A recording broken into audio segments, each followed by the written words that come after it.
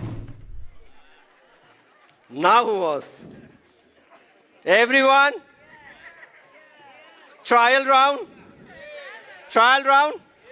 Okay, come on, let's do it one more time. 1, 2, 3, 0. Now who it was? Everyone?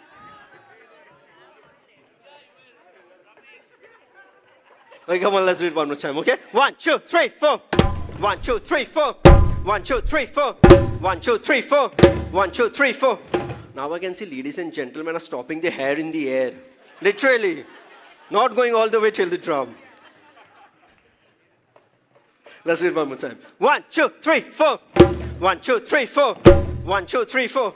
Okay, acting also won't work. Like this. You have to play the drum, okay? 1, 2, 3, 0. Someone from this side, huh? Okay, the team left is doing excellent. Round of applause for you, ladies and gentlemen. Team right, you also have to show up. Okay, let's do it one more time. 1, 2, 3, 4. 1, 2, 3, 4. 1, 2, 3, 4. 1, 2, 3, 4. 1, 2, 3, 4. 1, 2, 3, 4. 1, 2, 3, 4. 1, 2, 3, 4. 1, 2, 3, 4. 1, 2, 3, 0. This time team left. Okay, this time let's use the left hand also. Okay, let's try with the left hand. Okay, let's try with the left hand. 1, 2, 3, 0.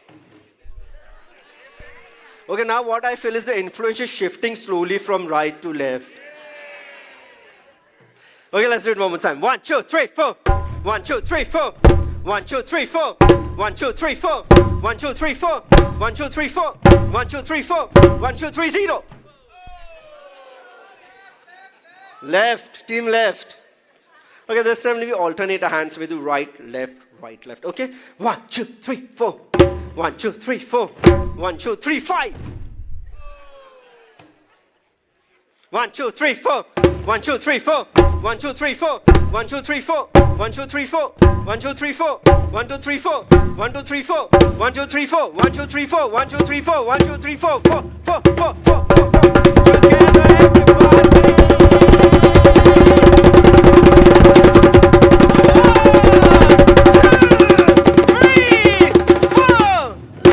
Yes! Wow, wow, wow. So this time who won? Team right or left? Right? Okay, there's more to come. We'll find out in a couple of... Okay, so this was the very first sound, the bass sound, the sound which keeps us together. The second sound is the slap sound, and this sound is used as a form of communication to talk with each other. But this time we'll use our fingers, and we will play on the edge of the djembe, so we get a different kind of sound. Okay, so nice and slowly just rumble, everybody. Yeah, there you go. And stop. Rumble. And stop. Rumble. Stop. Rumble. Stop. Rumble. Stop. Rumble. Stop. Don't rumble. Sir. Sir, what's a dance? Dance? So you know left, right. Okay, at the end of the session. Okay, let's rumble one more time. Okay, we go a bit softer. Softer, softer, softer. Softer, yeah, there you go. More softer. More softer. Very softly. And stop. Okay, this time what I'm going to do is I'm going to call out a particular number to you. Okay, so assume if I say number 5, using both our hands, we will play the djembe 5 times. Okay, if I say number 5, we do 1, 2, 3, 4, 5. If I say number 3, we do 2, 1, 0. Dance. Okay, that's how this was. I'm just showing up. Ladies and gentlemen at the back, you can tap on your tables. You got beautiful tables, right? Okay, so let's start with number 7. Okay, let's do 7. No 8, 9, 10, 11s. Okay, 7 and 7. Okay, 3, 2, 0.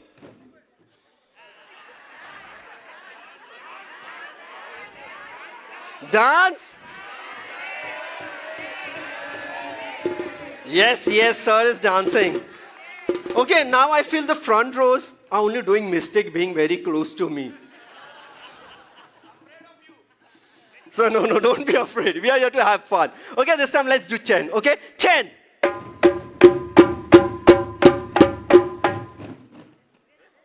$11, $12, $13. Okay, let's do one more time. 10. 1, 0. Ma'am.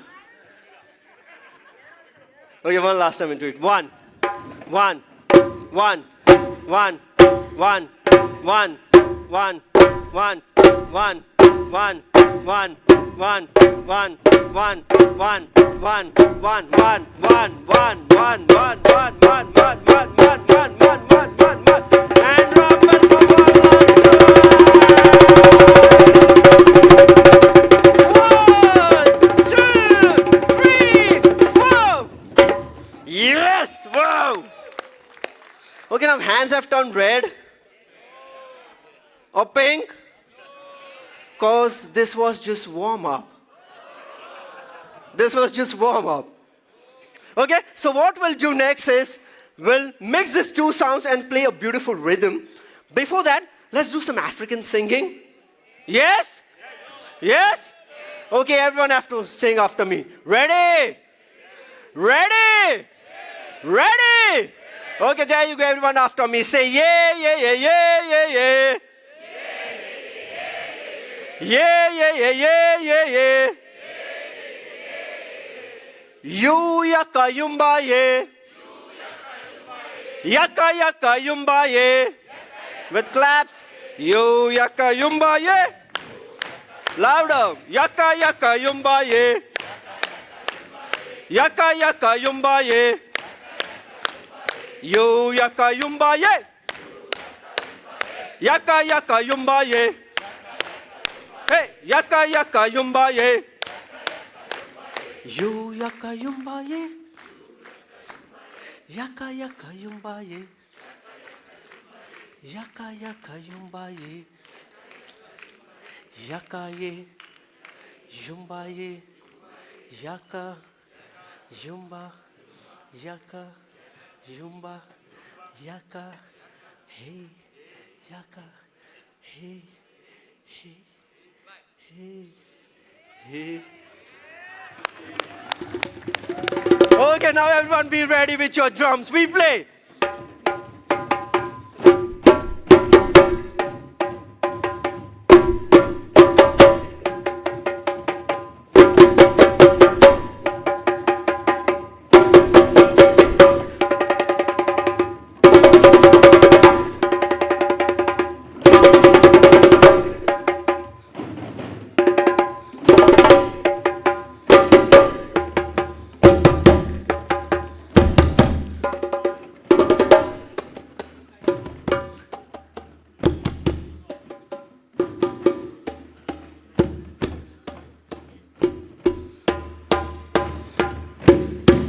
Yes!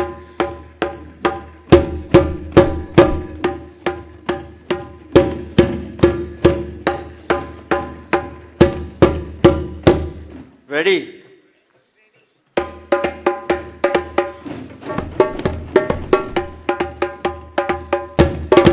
There you go. Beautiful. Let's do it together. 1, 2, 3, go! Beautiful! Okay, ladies and gentlemen at the black, you have to do. There you go. Beautiful. Let's do it.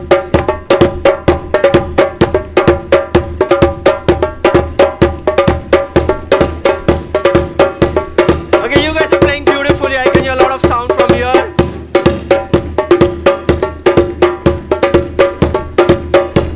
Nice. Beautiful. Let's do it together. Beautiful. Okay, now you guys are playing beautifully. Okay, let's do some more singing with the drumming. Okay, ready? Ready? Okay, let's do it. So everyone has to repeat after me. We go.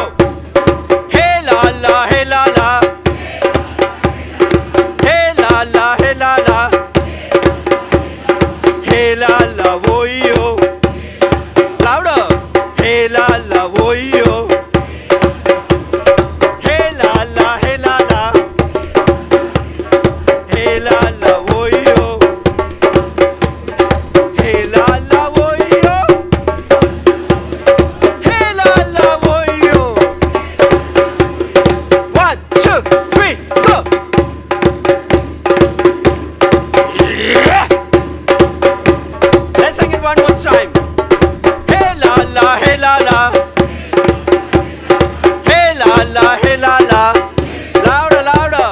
Hey la la, wo yo. Okay, let's do right and left, okay? First right. Hey la la, hey la la. Hey la la, wo yo. Hey la la, wo yo. Hey la la, wo yo. Let's go. Okay, a bit slowly. Okay, slowly. Nice. Okay, now you play after me, okay? We go.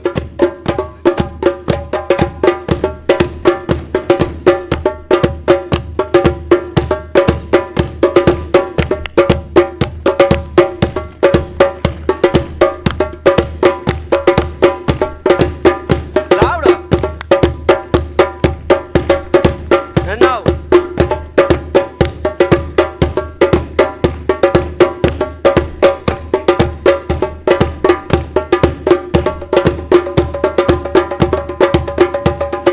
Together. 1, 2, 3, 4, stop. 1, 2, 3, go.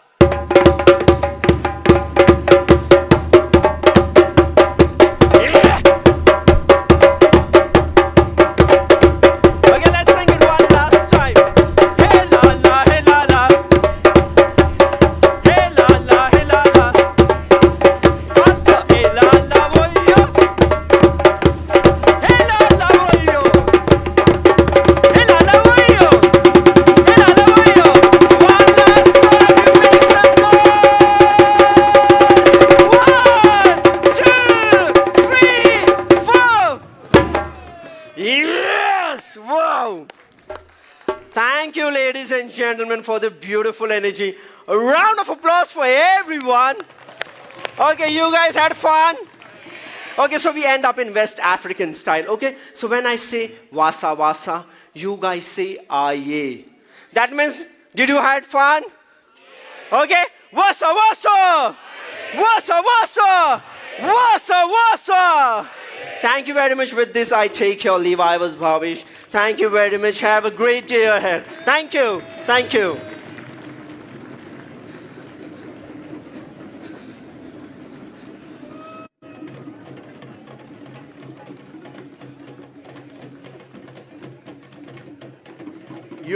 You can continue doing that so that myself and DG can go home.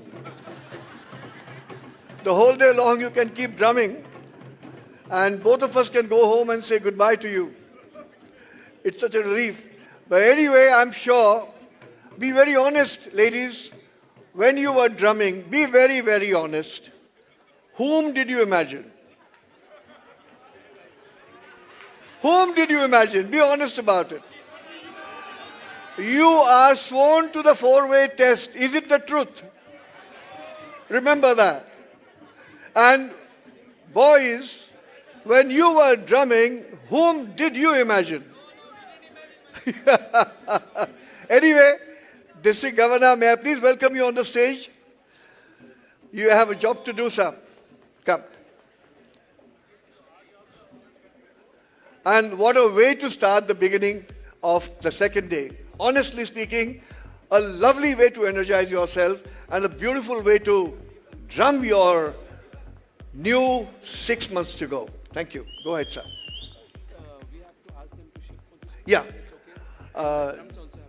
And I must also request all of you to get back to your seats because our guests have started coming. And we do not want to embarrass them by telling them to sit somewhere else.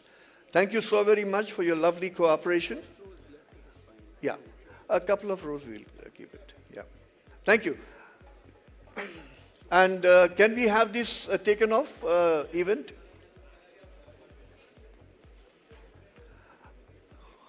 पाण्याच्या 3 बाटल्या पाण्याच्या बाटल्या इथे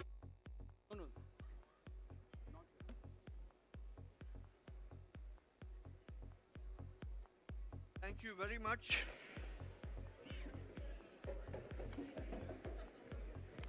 And may I request for the district-owned video to be played, followed by Naya Bidas.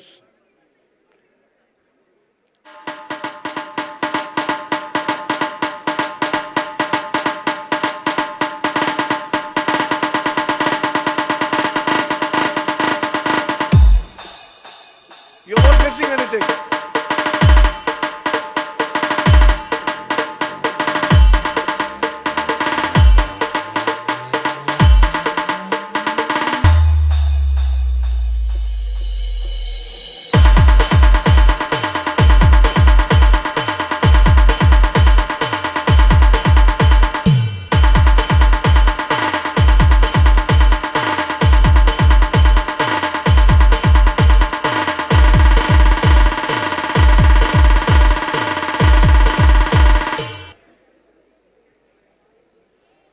I think nothing could have been more befitting to have this video because it was just a continuation of what you did. Mr. Governor? We'll just wait for them to settle down in a Yeah. minute. Yeah. Till the time, can someone pass me a bottle of water, please? In the meanwhile, can you also play Khayal video? People would like to know more about it. And it's an earnest request for all of you to get seated. We have a great lineup of speakers, motivators, inspiring speakers, and achievers. अगर आप में कोई हुनर है और आपकी उम्र 50 साल से ऊपर है, सिंगिंग, डांसिंग, कुकिंग से लेकर सोशल सर्विस, लीडरशिप और इनोवेशन जैसे 50 कैटेगरीज में फौरन खुद को नॉमिनेट कीजिए ख्याल 50 अबव 50 में India's biggest talent Hunt for seniors.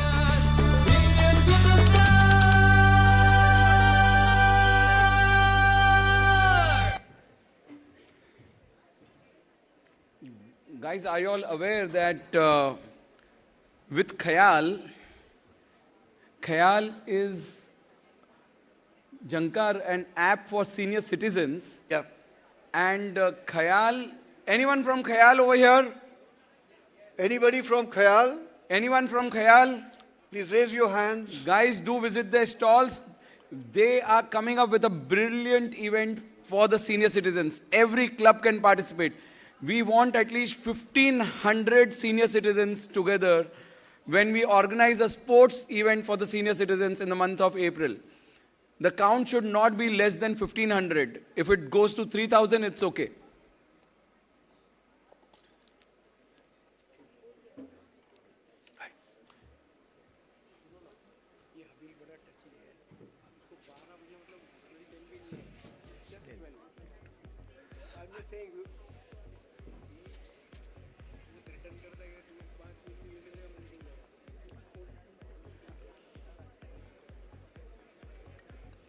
In the last rows, can I have everyone settling down, please? Sergeants, can you take care of that? The last rows, please, everyone sit down. Of course, in the front rows too.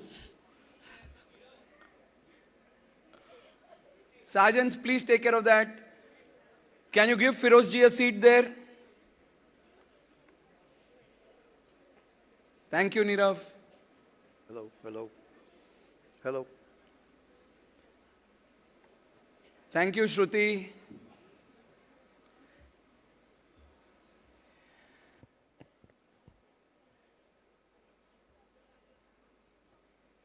Good morning, guys. Good morning. How was yesterday? How was yesterday? How many were there with me till 2:30 in the night? Guys, it was an absolute fun day. Deepak Vora in the morning, wow. And then the fashion show. Where is that Ujjwala? Ujjwala, rise.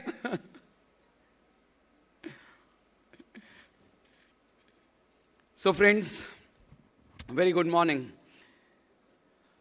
Rotary International President's representative, RI Director Daniel and Malena, our past Rotary International Director Ashok Mahajanji, and all my friends, all protocols observed. It was an amazing day, friends. Bonding and fellowship like a never before experience. Look around you, friends. Last night we celebrated our journey. This morning we define our experience.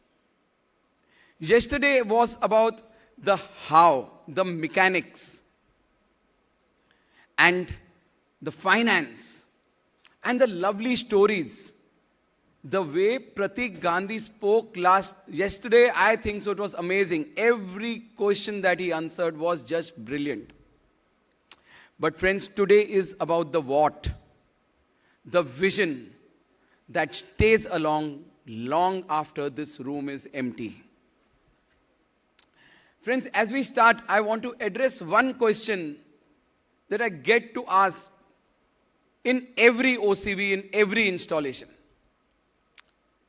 People come up to me, Daniel, and they ask me, Manish, you're a busy bariatric surgeon.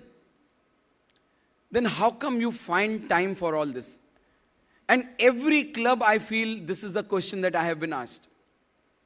My answer is always the same, my friends. Whether I am in the hospital or in this district 3141, I am only as good as the team I build around me. The team with me, friends, which helps me run a center of excellence in bariatric surgery, or the team in the district, which itself is a team beyond excellence. We give our best to achieve the best.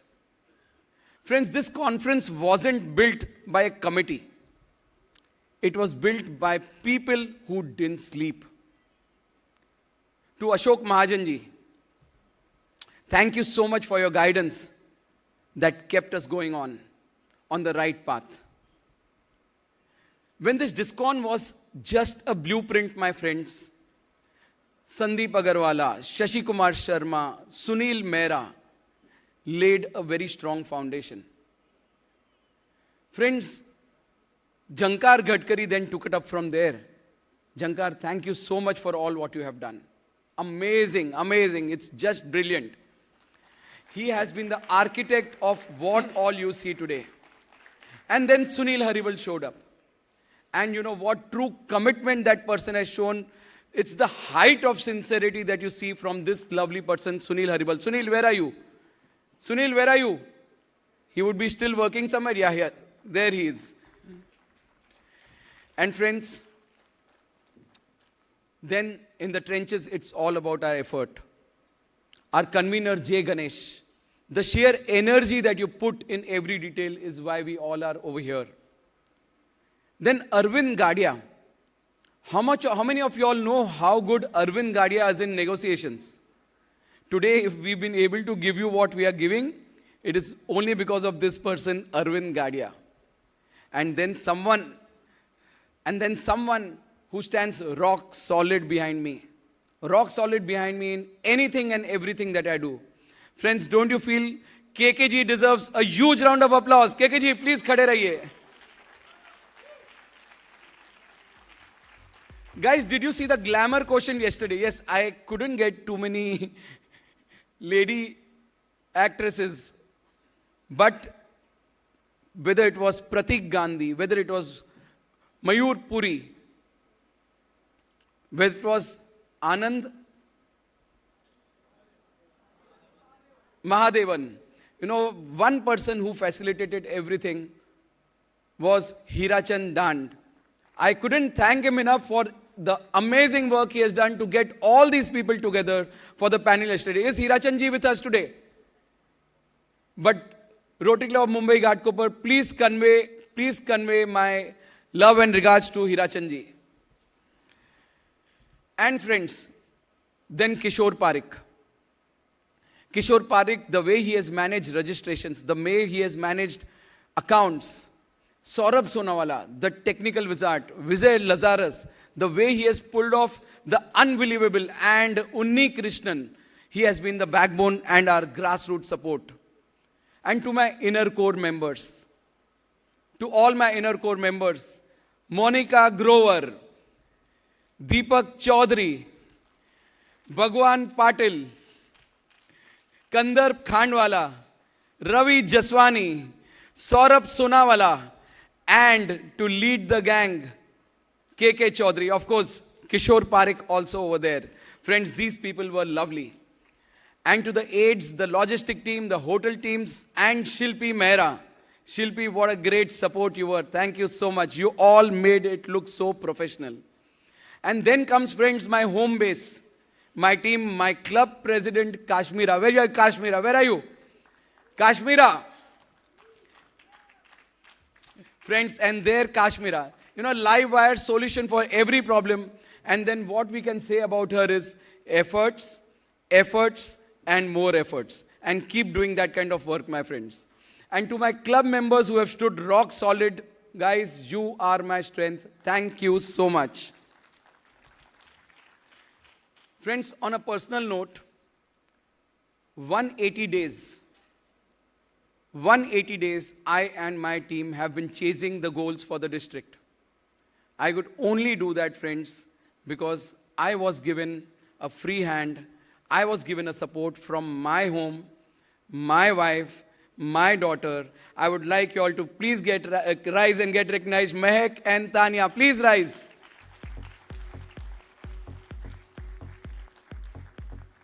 Mehak, herself a busy gynecologist, but has been an ultimate taskmaster. Friends, and then comes my dad and mom. My dad and mom, the way they have stood behind me. And today you are here, Mom, for these 2 days. This gives me the strength. Thank you so much. Thank you. Friends, the legendary coach Phil Jackson said, the strength of the team is individual member and the strength of each member is the team. We have built that team and now let's use it optimally. Yesterday was about mechanics. Today is about vision. It is about taking Drishtikon and turning it into a roadmap that doesn't just last my tenure, it lasts for the next decade for Rotary in Mumbai. Friends, before we move forward, I have one small question. How many of you know about the Rotary Action Plan? How many of you know about the Rotary Action Plan? Can you raise your hands? This is not right, my friends. I have spoken about it umpteen number of times. Now, KKG, we will have to keep a check how many people understand that. We'll take a lesson we'll take an exam after every talk. Often we hear these terms, my friends, the Rotary Action Plan. And they are not just the corporate buzzwords from Evanston. But in one sentence, the basis of the action plan is very simple, my friends. It is Rotary's survival strategy to ensure we don't just exist. in this changing world, but we lead it. Friend, it originated because the world has moved faster than what we have. We realized that being a social club which does good was no longer enough. To stay relevant in an era of professional NGOs and high-tech philanthropy, we had to become a global force that delivers measurable impact. So friends, we must incorporate this logic into whatever we do. Because it moves us from doing temporary relief to providing some permanent solution. It turns a project into a legacy structure. So friends, when you look at our 4 hospitals, even at the cost of repetition, my friends, when you look at those 4 hospitals, you aren't looking just at buildings. You're looking at the action plan in motion. We have stopped doing small, forgettable camps. We started building monumental structures, and that will save life for the next 50 years. That is an aspiration which has turned into a receipt. As Eleanor Roosevelt said, my friends, the future belongs to those who believe in the beauty of their dreams. 222 days ago, these hospitals were just a dream, my friends. 222 days ago, these hospitals were just a dream. Today, the proof that this is in this district, that we have achieved a dream and we have delivered something. Friends, this is something we all have to be proud of. Today we dive into AI, science, technology.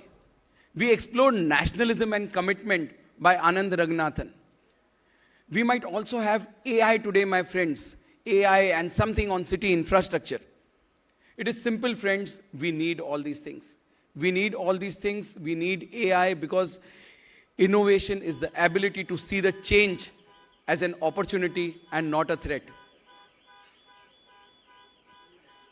Is that innovation a threat to us? It's AI. Friends, we have to adapt. We have to adapt or we will become obsolete. But if we embrace these tools, we can screen cancer, we can map our city's needs, and we can do what we want. Let's stop watching the future happen. Let's use every modern tool that is available to lead it. We have a unique advantage, my friends. We are in Mumbai, the financial heartbeat of the nation. I want District 3141 to lead the CSR India Grants Initiative. We want you all to lead not just in India, we want you all to lead in every part of the world. You know 3141 is at its top. My friends, it is very easy. It is very easy that we can reach to the top once. Nikunj, it is very easy to reach the top once. It is difficult to stay on the top. And to stay on the top, my friends, it's not from numbers point of view. It is to show to the world that where there is a need, Rotary stands. And here today, there is a need, my friends. We sit at the doorstep of India's biggest corporate houses. By aligning our projects with professional corporate standards, we prove that Rotary is the most reliable partner for any CEO. We have to become the bridge between corporate capital and community health. Let's show the entire Rotary world, my friends, that Mumbai doesn't just follow trends. We set them. And friends, as we look at the year ahead, I want to set that command for our district. Our goals must reflect our stature. First comes foundation giving, my friends. District 3141 is the leader in the community. Our giving must befit our stature, my friends. We have to show that yes, we are always going to remain the number one, even in annual fund and even in endowment. When the world looks at our foundation numbers, they shouldn't just see numbers, my friends. They just shouldn't see the total. They should see a statement of our leadership and our capacity to change the world at scale. Friends, this is what we have to do, what we need to do. Friends, second comes membership. It is the soul of Rotary. But we must move beyond words and focus on retention through action. Every club that I have gone to, I have not asked you all to raise the numbers.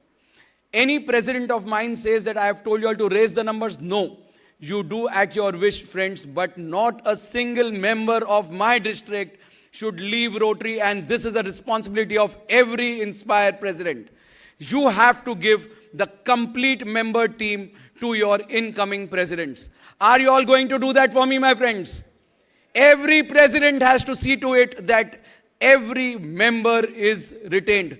This is my dream. We have to see 100% retention in District 3141. We will not keep members just by asking them to stay. We will keep members by giving them some legacy that they are proud to own. When a Rotarian sees the impact of a CSR grant, my friends, like the opening of a hospital, they become a Rotarian for life. We want them to get that legacy. Yesterday I asked you, how can I help you make your project famous? Today I am asking you, how big are you willing to dream? Friends, how big are you willing to dream? John Scully said, the future belongs to those who see possibilities before they become obvious. We have the plan with us, my friends. We have the resources with us, and we have the targets with us for the year ahead. It's time to get back to work. Let's stop making plans and let's start making history, my friends. So District 3141, can I have the hand mic, please? Can I have the hand mic? So District 3141, I need something from you.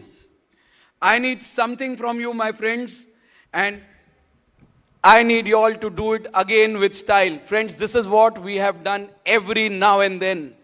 And my dear friends, I would like you all to please rise. Yesterday it was only the presidents. Today I want each one of you all to rise and repeat after me. Each one of you all would rise. Yes, Ganesh, you were the first one to rise. Thank you. Each one of you all will rise. And now you have to repeat after me. And this is what District 3141 is going to do. Friends, eyes on goals. On goals, Heart on fire. heart on fire. Let's rise. Let's rise. Let's inspire. Let's inspire. Dam nahi aaya. You have to do it once again, my friends. Once again, and I want you to do it with lot of passion. Once again. Eyes on goals. Eyes on goals, Heart on fire. heart on fire. Let's rise. Let's rise. Let's inspire. Let us Abhi bhi maza nahi hai. I think so. You want the first lady and my daughter to come here. Please come here. Face the crowd. And you also want, okay, you want Daniel. Daniel, they want you here, please. You want Malina Hello, also? hello. Malina, they want you also over here. You want Ashok ji also? Ashok ji, they want you also over here. Please. And now, this is the last time, because you all know my habit. If you all don't do it well now, you all are going to do it 10 more times. So guys, come on. Eyes on... Lata, you are breaking the tempo. Don't do that. No, you can't start it. Governor will start it. Come on, friends. Come on, friends. Everyone is ready? Everyone is ready? Yeah. Okay, we do that now. Eyes on goals. Eyes on goals, Heart on fire. heart on fire. Let's rise. Let's rise. Let's inspire. Let's Thank you inspire. so much, my friends. Thank you. Thank you very much for a lovely opening statement coming from the district governor, inspiring all of us today to go forth and do something different and new and magnanimous. May I please call upon Lakshmi, our inner wheelchair. Yeah, please. To let us understand what Inner Wheel has done through her year.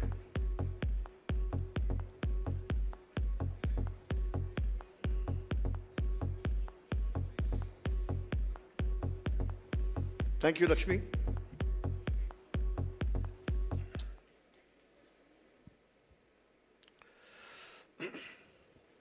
Good morning. Is it clear?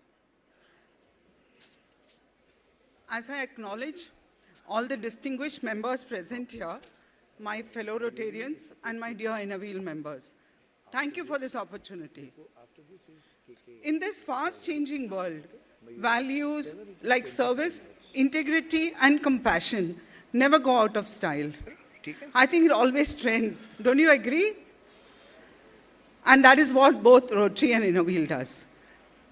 I'll start with a little story, a story of Shakti. Not very far from here, there was a thriving village, prosperous people, healthy animals. Then came a severe drought. Rivers dried, hope faded, and survival seemed uncertain. The villagers approached their sarpanch. You guessed it right, it was a lady. Her name was Gauri. Gauri embodied inner strength. She refused to accept defeat. She called a meeting and spoke with conviction. Many opposed her. Strong voices questioned her vision, but Gauri stood firm. She asked the villagers to dig a deep well. The blacksmiths repaired the tools. Senior farmers guided the younger ones on resilient crops. Children collected rainwater through harvesting. And then, yes, magic happened. The crops grew, the land became more fertile, the village flourished. What I'm saying here is not a fairy tale.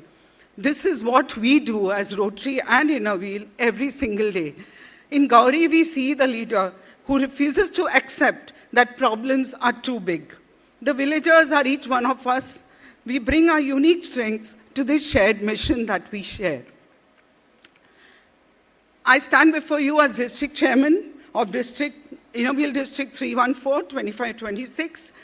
I'm proud to share the impact we have created in just the first half of the year.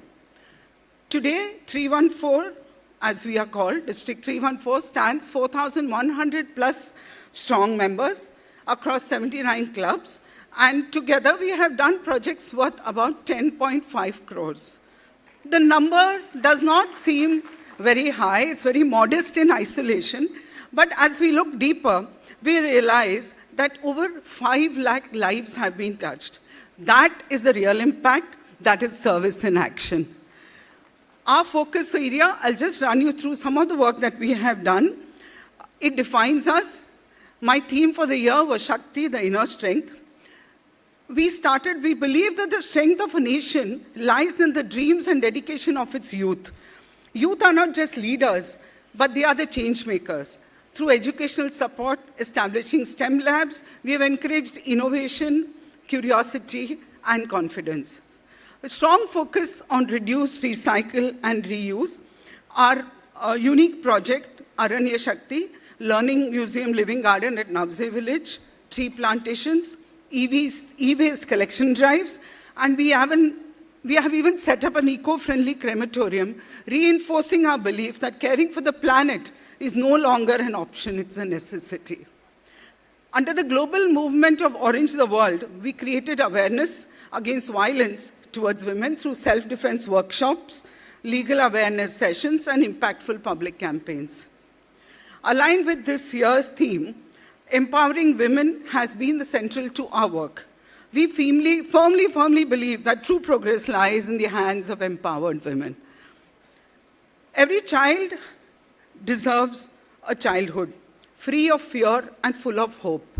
Our clubs regularly spend time with special children, celebrating festivals with them, and conduct sessions, what we call Sparsh, which is for safe touch, unsafe touch, and Surakshit Bachpan, life skill sessions. We also continue to work with senior citizens, recognizing them as a resource which is truly, truly priceless. During Rotary Service Week, our Innoveel members participated enthusiastically alongside Rotary, reaffirming the strength of our partnership.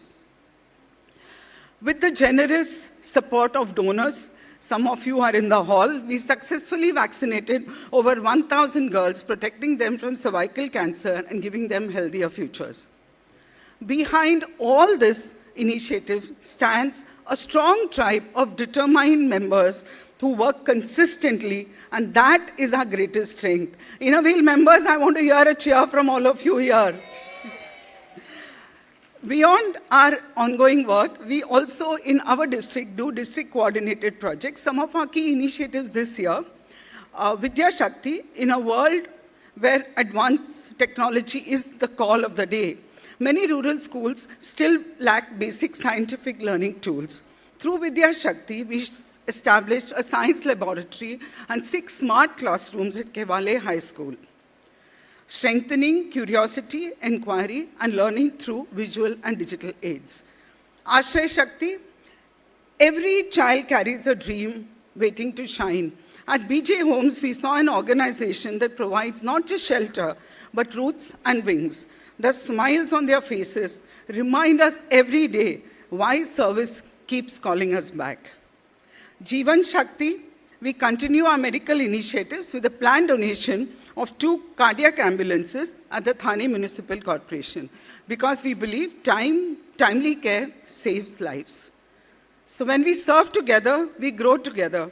And when service is driven by compassion and unity, change becomes inevitable. We motivate, we empower, we transform lives. Thank you for giving me this platform. Thank you for believing in service, and looking forward for the next part of the journey with all your support. Thank you very much. Thanks a lot, Lakshmi, for the wonderful job that you are doing. Thanks a lot. Our next speaker is the most famous photographer, Atul Kasbekar. Can we have his introduction, AV?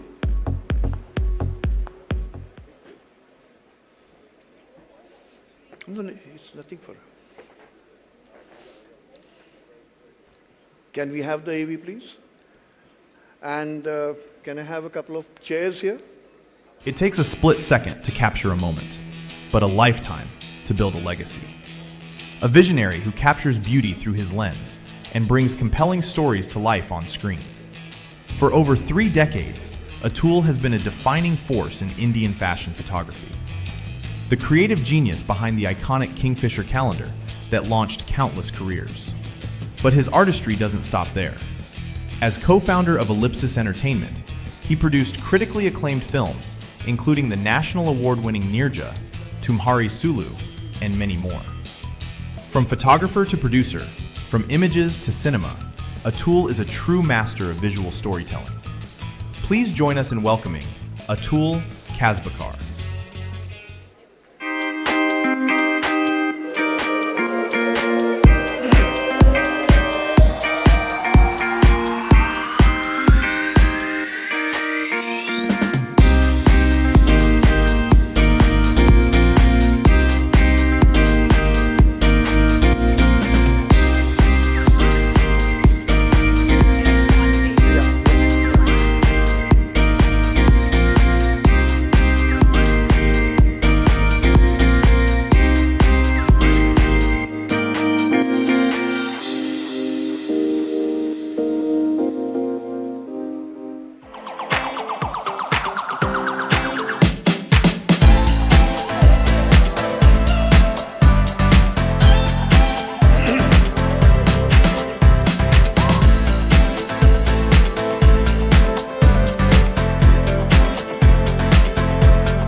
May I please call upon the District Governor and the Rotary International President's representative, Danielle.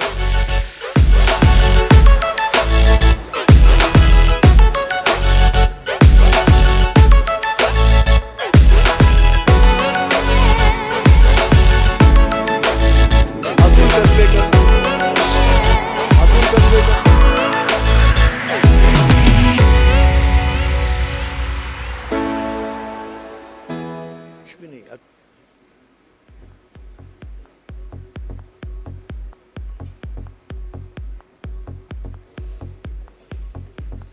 Citation first.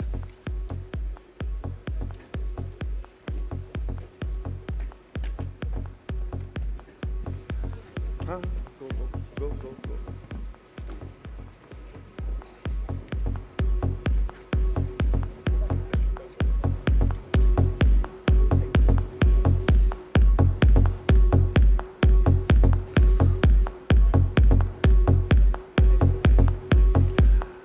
Shri Kasbekar will be having an informal chat with Mayuri Bhasin.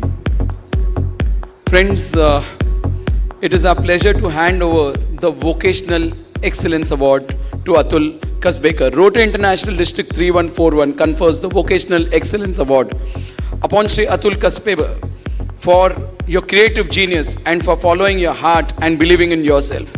You have revolutionized the fine art of photography and have set a benchmark. At Drishtikon District Conference 26, I would request our Rotary International Director and Rotary International President's representative, Daniel Tanase, to kindly hand this over to Atul Kasbekar.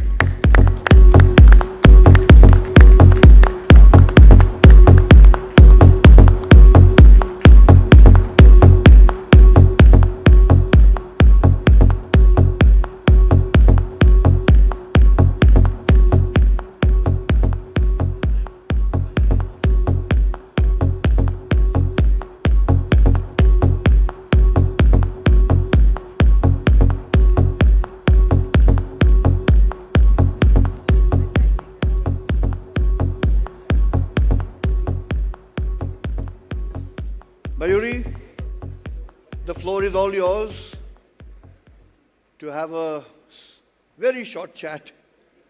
I know any time is less. Morning. Good morning, ladies and gentlemen, district dignitaries, and my fellow Rotarians. Some people follow a straight line, others redraw a map. Atul Kasbekar did something that at that time felt almost reckless. He walked away from chemical engineering to pursue photography, when photography wasn't a creative industry career, it was a gamble. That gamble didn't just pay off, it redefined Indian advertising imagery. From becoming one of the most successful commercial photographers in the country, Atul did what very few creatives dared to do. He evolved again. He went on to build a formidable career in celebrity management and film production, backing films that were not just commercially relevant, but culturally resonant. Neerja, Tumhari Sulu, Loop Lapeta, Do Aur Do Pyar, stories all with a soul, spine, and scale. And just when you think you've figured him out, he shows us today as one of the most credible voices in luxury through his content series, The Casby Edit, which has become a reference point for how luxury could be talked about in India. More impressively, Atul Kasbekar has become a benchmark for fitness and longevity. In his own words, "I'm 60 and I own it." With a metabolic age in the early 40s, his goal is refreshingly simple and brutally disciplined: to fit into the same pants for life. Today's conversation isn't about age, aesthetics, or aspiration alone. It's about reinvention, relevance, restraint, and staying dangerous at 60. So let's start with the obvious. Where did this Kira come from? You're known among friends as the gold standard for fitness. Was there a trigger moment, or was this always a long game for you? First of all, I should carry Mayuri with me everywhere to make introductions because, don't stop. Limit your applause to 15 minutes. So for me, I've always been a sportsman and I think reasonably fit. But what happened was I went for a medical test just quite by accident actually at this place called Noora, which actually I highly recommend if anyone wants to do a physical in 2 hours flat. And I discovered that my visceral fat, which for those of you who don't know is the fat around your organs, was abnormally high. While and there's in fact, a close friend of mine in the building who, can you use the word fat? He calls himself that, so I'll take that. So, who's quite large, and his subcutaneous fat or the skin fat was high, but his visceral fat was perfectly normal. Mine was one step below critical. Okay, I mean, otherwise perfectly okay. So that was a wake-up call. I went to my physician and asked him, what do I do? And he goes, he's an old family friend. So he goes, Arey, Kasbekar, you're a walking stroke. I said, okay.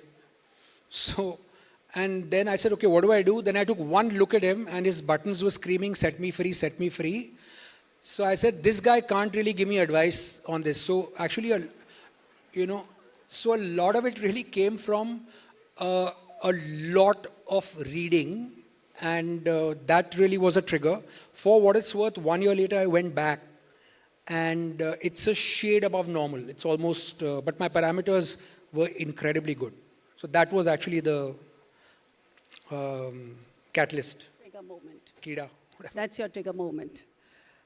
Fitness today is overloaded. Abs, aesthetics, biohacking, trends. How do you define fitness at 60, stripped of the Instagram nonsense? Is it energy, independence, mental sharpness, or simply not slowing down? Okay, that's a good question. For what do you define as fitness is really, I think, important. And I can only speak for myself because I'm not qualified to give you advice, but I can tell you what I do. For me, it's a combination of, in whatever order, strength, flexibility, and endurance. Okay? I'll give you an example. I know people who do yoga and can tie themselves into knots, but they can't do 10 push-ups or run 2 miles. Okay? Then there are people in my building who can run half marathons and literally can't lift any weight. Okay? And there are people who are bodybuilders and cannot touch their toes. Okay? So, I'm going to be 61 in April. And for what it's worth, to me, fitness is a combination of all those things. But in realistic terms, I never want a situation where in an airplane or at a baggage carousel, I need to turn to the young person next to me and says, excuse me, could you help me put my bag up on the, whatever. No. I want to be able to get it myself. If someday I have grandkids and I happen to be 85 and they want to do a walking day in London or New York or whatever, which will be 20,000 steps, I want to be able to do it. Okay? So to me, I'm not any kind of elite athlete. I don't think anyone in this room, unless I got that wrong, is. The contest is only with myself. If you run more, good for you. If you can bend more, twist more, that's fantastic. It's a process of literally just doing this to be better every day. That's it. Oh, look. Look at those pictures. So you operate in industries built on indulgence, luxury, cinema, travel, and food. How do you reconcile high living with high discipline without becoming boring or preachy? The crux of all the reading that I've done, and this is really important, I think we've normalized a lot of utter nonsense that for whatever it's worth, big industry and big pharma has thrown down your throat. So the biggest fallacy is that, for example, and there are 100 of them, breakfast is the most important meal of the day. That's utter garbage. Okay? So I'll tell you this. If you go back to, let's say, a caveman era, man ate when man could. Realistically, it is believed that people ate actually 3 times a week. Okay, I'm not saying you should do that. But you certainly should not be eating 4 or 5 times a day. And at a base level, which is the crux of my fitness, is I do not have 3 indulgent meals in a day. Do I eat well? I assure you I eat as well or better than most people in this room. Do I drink well? I have access to the world's best alcohol on a continuous level. Okay? And I'm stating this as plain fact. There's no arrogance or humility in this. The point is, it is there for me. I don't need to eat it all right now. Okay? So let's go back to caveman. Okay? So Malti, the cave woman, told Shambhu, the caveman, "Bhook lagli." So Shambhu called Ramu and said, "Let's go hunt the woolly mammoth." And they went out with spears and whatever it is. Once in a while, they got lucky. Once in a while, the woolly mammoth got lucky. Okay, realistically speaking.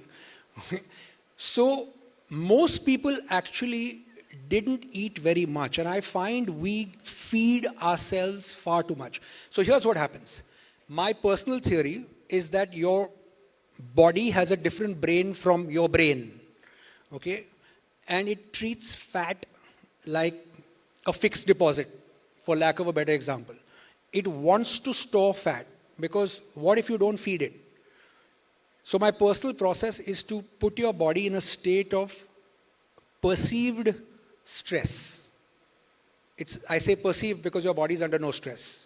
So if you're feeding it in the morning, then 2 hours later you're having lunch, then, at 4 o'clock, 5 o'clock is the dangerous time when, Shambhu Kaka comes from the pantry and says, "Sir, aaj bhelpuri bani hai," right? And that's that really dangerous time. Then you come home in the evening, you maybe have a drink or two, then you have the chakna mindlessly, you have dinner at 10 o'clock, and then you go to sleep. Disaster. Your body is not getting a break at all. So perceived stress can mean training hard. Perceived stress can mean a cold shower. Perceived stress can mean fasting and skipping a meal. So once a week from Sunday afternoon to Monday night, I don't eat a thing. Black coffee, electrolytes, nariyal pani, that's it. And once every 6 months, once you get used to this, it's actually really quite easy.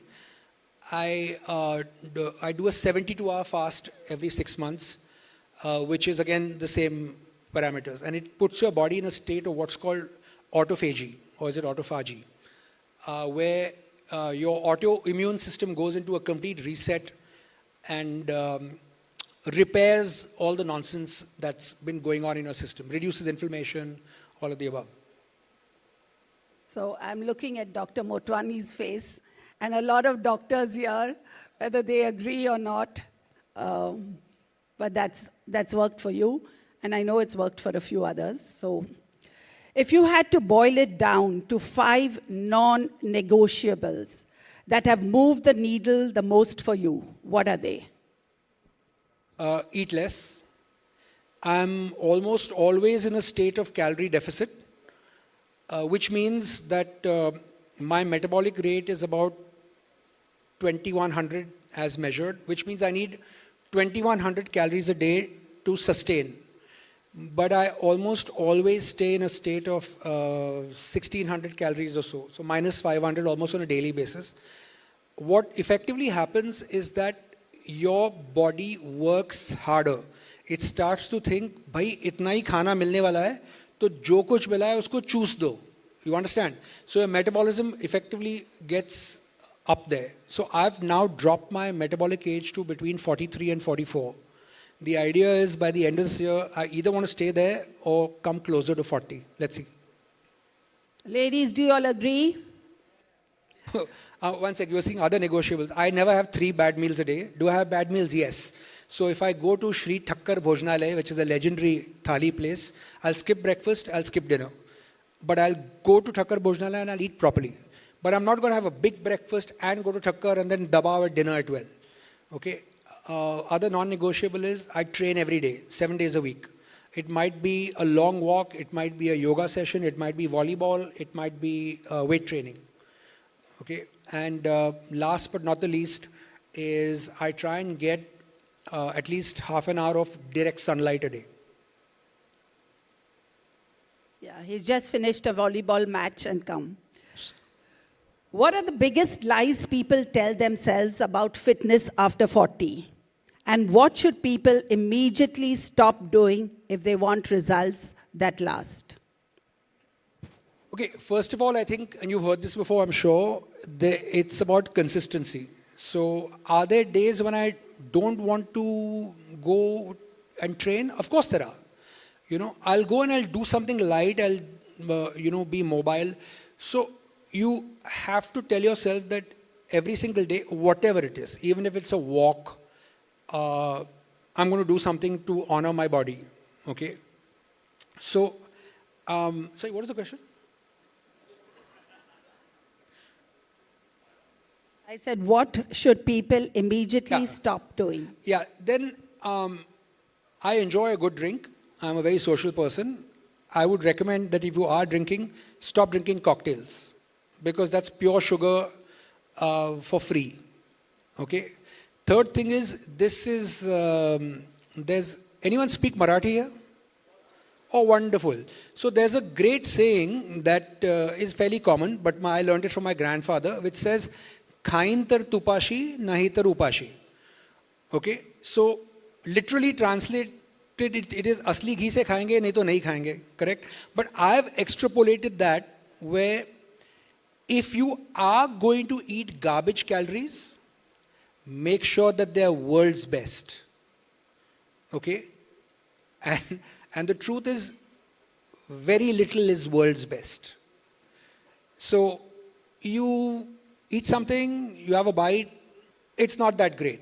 You know, you've savored it, right? Okay. So in the last 3 years, I have never finished a dessert.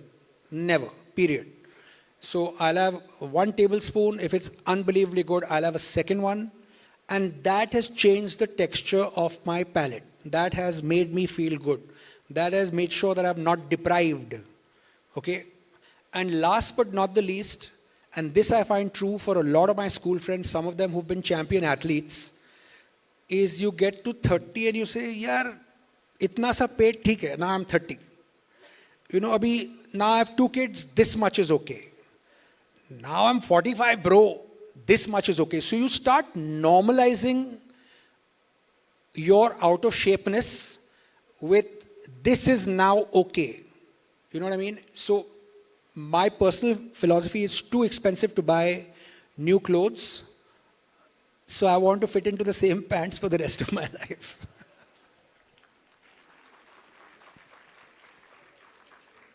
You've reinvented yourself multiple times already.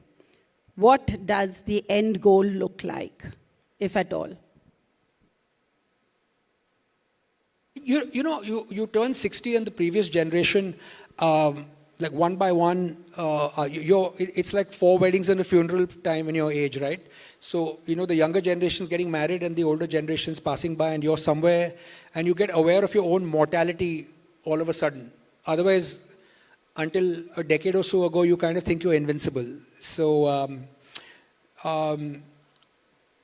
I'd just like to be as mobile, as strong, as fit for as long as I can.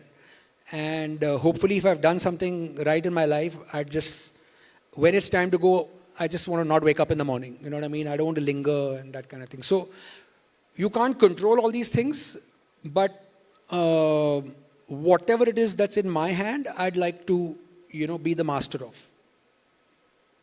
So let's end practically.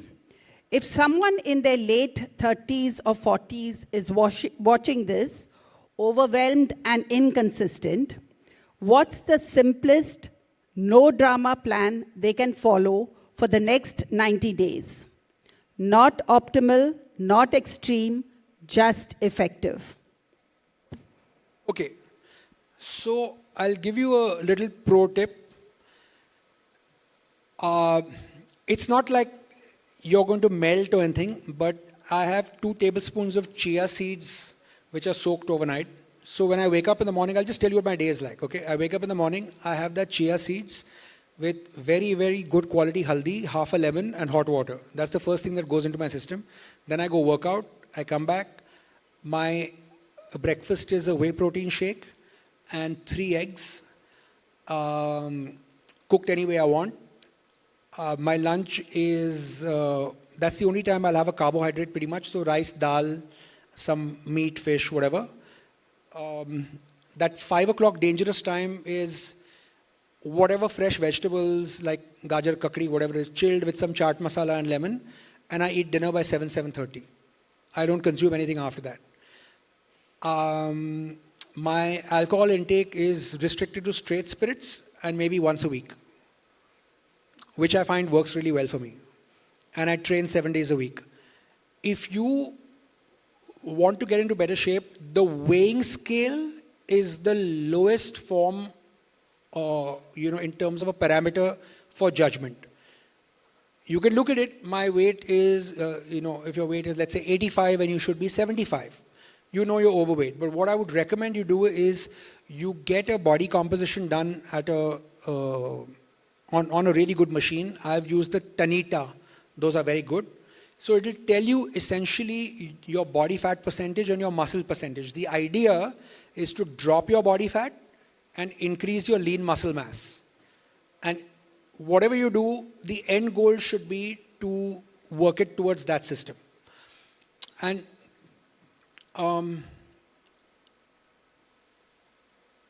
it would be a good idea to download a calorie counting app. I use an Indian one called Healthify Me, like Beautify, Healthify. The nice thing about this one is if you write Fadani Khichdi, you write Medu Vada, you write whatever, it all comes up. And it comes up in every single quantity that you can think of, so you can't cheat. Okay? So it will tell you teaspoon, tablespoon, 1, 2, katori, whatever it is. And then you keep track of it.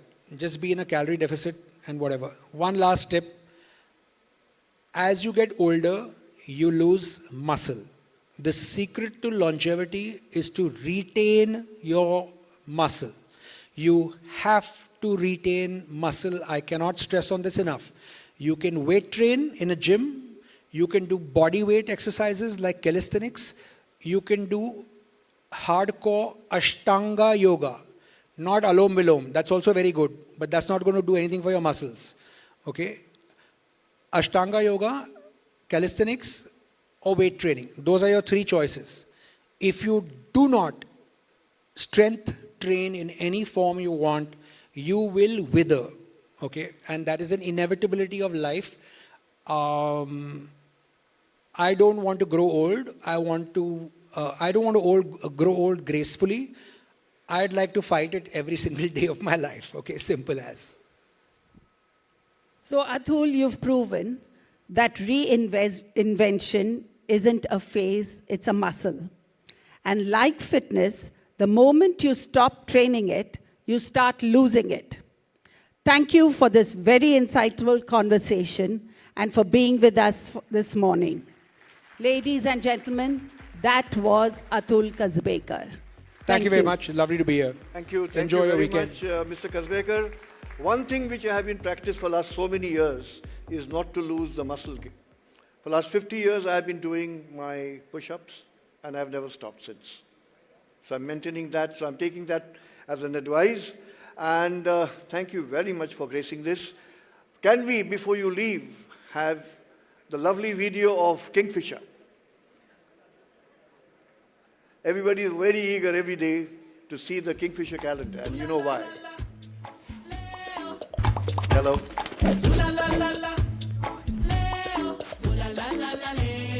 तो भाई आपको अगर लग रहा है कि आप हमारी कमेंट्री कहां सुन सकते हैं, आपको चलते मैच में ऑडियो और सबटाइटल्स के टैब पे क्लिक करना है। वहां पे आपको मिलेगा Kingfisher good times hang out feed, उस पे क्लिक कीजिए और हमारी कॉमेडी वाली कमेंट्री सुनिए।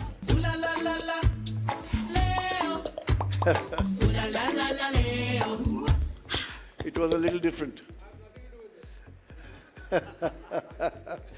Thank you so much, Mr. Kazbekar. From one celebrity, ladies and gentlemen, from one celebrity to yet another. And I think he deserves a round of applause as he walks to his seat. The fitness personified Atul Kazbekar. So from one celebrity to yet another. I'm sure most of you must have witnessed Major Gaurav Arya. How many of you have witnessed him? How many of you have witnessed him? And would you like to hear him in person? We have him here with us. You have come all the way only for him, so you have him.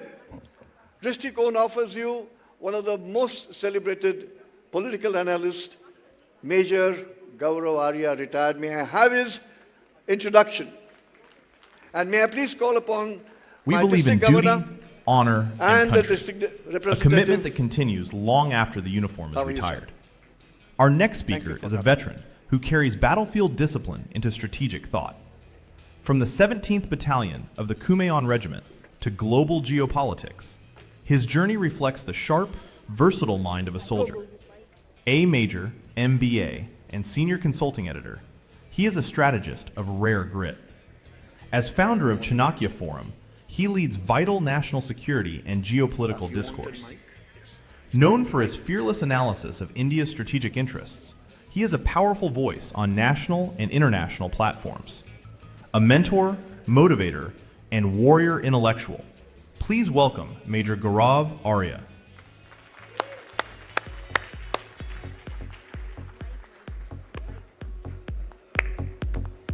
A big round of applause for Major Gaurav Arya.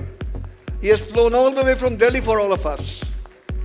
And he actually has a very short time. He's taking a flight back home at 3 o'clock. So let us give him and get the most of him.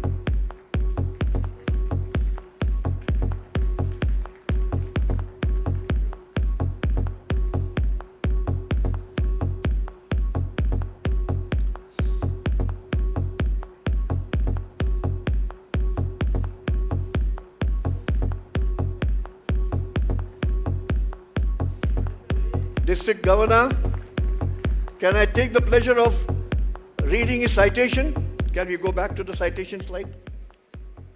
Quickly. Rotary International District 3141 confers your attention, sir. Iconic Indian Award upon Major Gaurav Arya retired for your excellence in geopolitical analysis and your outspokenness. Yes or no? Absolute outspokenness. You have made the nation proud. Yes or no? By instilling the nationalistic sense in the youth of the nation. Yes or no? And we are very proud, sir, to hand over this award of being an iconic Indian at district conference today, signed by my district governor, Mr. Motwani, the convener, Mr. Ganesh, and also the RI director, Mr. Daniel Tanase. Floor is all yours, sir. Eager to hear you. Jai Hind, ladies and gentlemen. Can you hear me at the back, please? All right. So today we are going to talk about what has happened in the recent past. Suddenly, Donald Trump wakes up like he does in the middle of the night, and he posts something on Truth Social, which we were not expecting. I was not expecting it. I thought that it'll happen over a period of time because he was busy threatening. And since most of you here are businessmen and businesswomen, let me tell you first of all, what are the business lessons to be derived from Donald Trump's, can we call them harkatein? Harkatein. Essentially, the idea is to negotiate. And when you negotiate from a position of strength. And there are no rules that are followed. It doesn't matter. He will say that India's economy is a dead economy. Somebody turns back and says, sir, they are growing at 8.2%, Q2. That's fake news. So everything that does not suit a certain narrative is fake news. Now, what exactly is happening, let me tell you, with this deal. A lot of people have come out saying that, and the opposition will oppose. And I guess in a democracy, it's their right to oppose, right? You all agree that we must have a very strong opposition, and the opposition must oppose. But I think this is a wonderful deal that has happened. And there is a reason why. I think most of our reasons for celebrating is relief. Am I right? You're saying, chalo, drama khatam hua. I think it's mostly relief also. Also the fact that India gets access to a $30 trillion market. Now, the details of the deal are still coming out. Mr. Piyush Goyal has, described a few things that are going on, but more needs to come out. Dr. Jaishankar has been pretty vocal about it, and we'll have to wait for a couple of months for the entire deal to roll out. But what has happened here? What led to this deal? It's very important why this deal happened. Many people say, many people in the know, they tell me that this deal was ready a long time ago. It was kept on Trump's table, and Trump was advised by his cabinet, especially people like Peter Navarro, to not sign. let India crumble first. Let Modi apologize first. They were waiting for that. And they kept on waiting and waiting and waiting and waiting and waiting. Nothing happened. फिर हुआ ये कि Ursula von der Leyen came to India and she signed what she referred to as the mother of all deals, the EU-India deal. And suddenly, Donald Trump had a major attack of FOMO. You know FOMO, right? He says, "Ye kya ho gaya? What happened all of a sudden?" I mean, they're signing deals after deals after deals with everybody. And the beginning was not the EU-India deal, ladies and gentlemen. The beginning was a deal between 4 nations of South America with EU. It's called the EU-Mercosur deal. And when that happened, that was right in Trump's backyard. He speaks about the Western Hemisphere. This is why he said that I have invaded, I have invaded a country and Maduro was lifted from Venezuela. So I have invaded a country because that country is in the Western Hemisphere and I cannot allow Chinese and Russian interference in the Western Hemisphere. You remember that statement? Now, what happened after that was, he can't say the same thing to the Europeans because technically the Europeans are not quote unquote the enemy. That was number one. Number two, what hit Donald Trump really very hard was the Canada-China trade deal. Mark Carney, the Prime Minister of Canada, goes and shakes hands with Xi Jinping. And suddenly Trump doesn't know what's happening because it was not supposed to happen like that. What Trump wanted was that he would keep on humiliating Canada, saying that you will become the 51st state and your Prime Minister will become the governor and this and that. And Canada will say, "Sorry, Mr. Trump, we love you, Mr. Trump," etc. No, that did not happen, unfortunately. Mark Carney went, and you know what he did at Davos, right? You heard that speech? Fantastic speech. I mean, this guy literally blew up everything in everybody's face. And what is the business lesson for all of you here? That problems are not permanent. The problems, after some time, will go away. I used to work for a gentleman, I'll not take his name because you probably know him. He had a lovely way of dealing with issues. I mean, this guy was awesome. Whenever there was a problem, he would take a flight and go to Dubai or Singapore for 3 days. And he used to say that there is no problem that will not solve itself in 3 days. He had this 3-day formula. I don't know why, but this is the way he used to think. A 3-day formula. And he would always say that there is no problem that cannot solve itself in 3 days. He would just switch off his phone and disappear to Dubai, to Singapore, to London. He would just go and come back after 3 days and, well, the problem would sort itself out. So what Europe has done is, for a very long time, Europe was dependent on this NATO umbrella. You know about NATO, right? And what happened was that after the Second World War, Hiroshima and Nagasaki, to make a point. Now, I'll come back to the main thing now. Europe is spending, and it's very important here. And any of you in the defense manufacturing industry? Okay, I see one hand. All right, I hope to see more hands in the future if I ever come back here again. But this is the space to get into. Many countries of NATO, except for Spain maybe, but many countries in the NATO ecosystem have agreed to 5% of GDP. 5% of GDP for defense. And that is a miraculous upgrade. Somebody was at 0.5, somebody was at 0.9 or 1% or 1.5%. Suddenly it's 5% of the GDP. Everybody assumed that the threat came from Russia. And that was the assumption, that tomorrow, after Ukraine, should Vladimir Putin decide that, hey, I like Finland,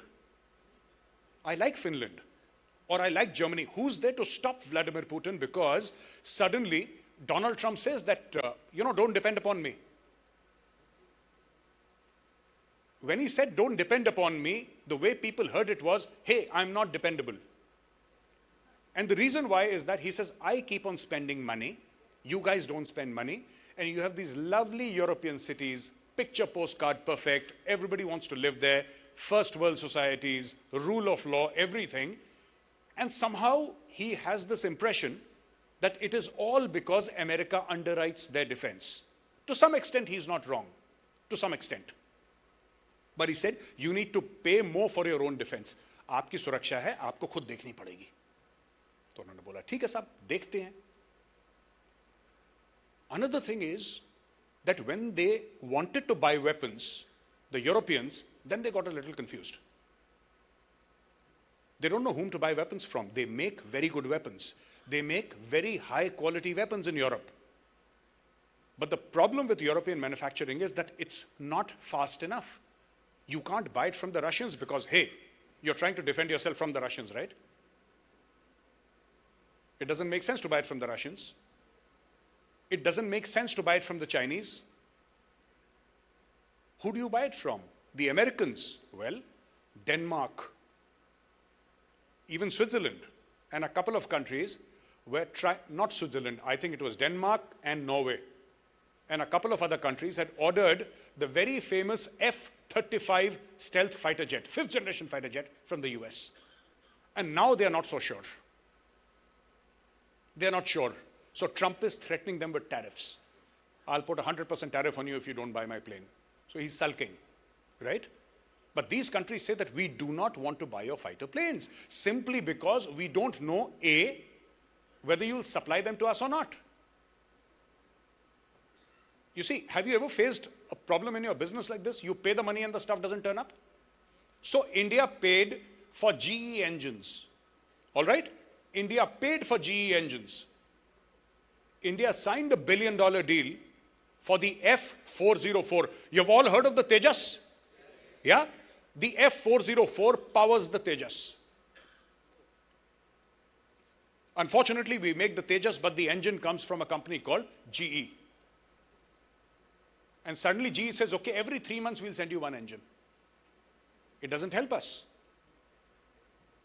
Right? So everything that depends on the United States of America today is suddenly suspect. And I have a lot of love and affection for the Americans. I have a great deal of admiration from the Americans. I just don't like their government. But I think the people are very sweet, they're very nice. And I've interacted with so many Americans. Part of my family lives in the United States of America. And I keep on asking them, bahar khidki se dekho, ice wale to nahi aaye. तुम्हें वापस भेजने के लिए. So, but here is the crux of the thing. So, there are global supply chains. And Trump wants to plug in. Now, the problem is that the US manufacturing is not so good. The United States of America still makes the best weapons in the world. There is no doubt about it. The most technically advanced weapons are made by the United States of America. It's just that America does not have the capacity to supply what it promises. So India orders Apache helicopters, right? India pays the money and the helicopters don't turn up. India pays $5 billion for drones that don't turn up. And then the US says, hey, why are you buying Rafales from France? Then India says, because they turn up. You see, so here is the problem. We need aircrafts. Our sanctioned squadron strength of the Indian Air Force is 42 squadrons. So ladies and gentlemen, one squadron will have approximately 18 planes. 18 fighter aircraft constitutes one squadron. India is supposed to have 42 squadrons. Now there is a story about these 42 squadrons also, which I'd like to tell you. Actually, it was not 42.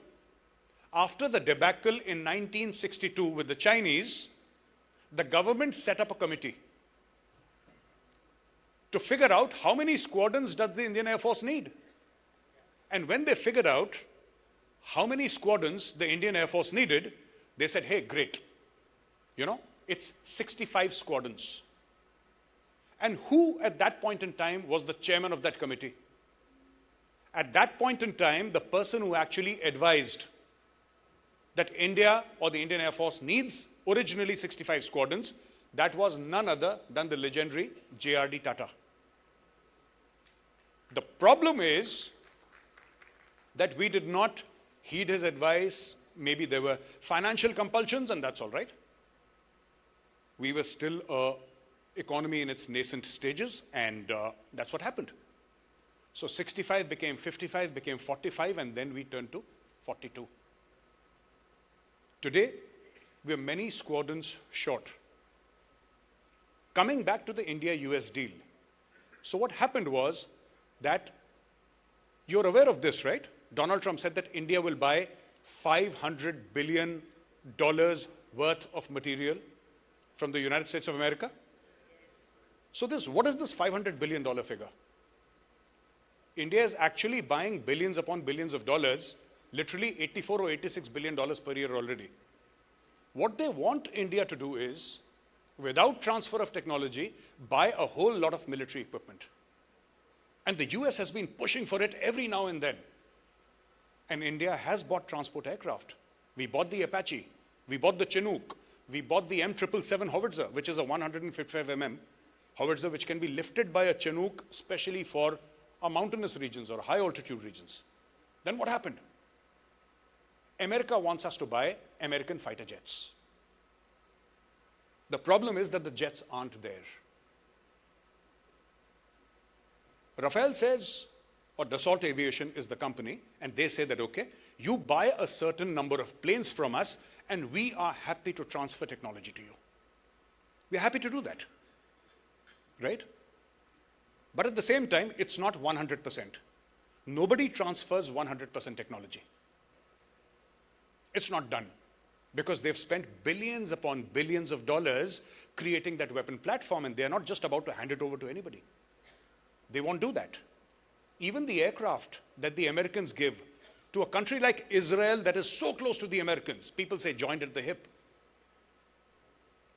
they give them a slightly downgraded version of the F-35. It's not the same F-35 that America flies.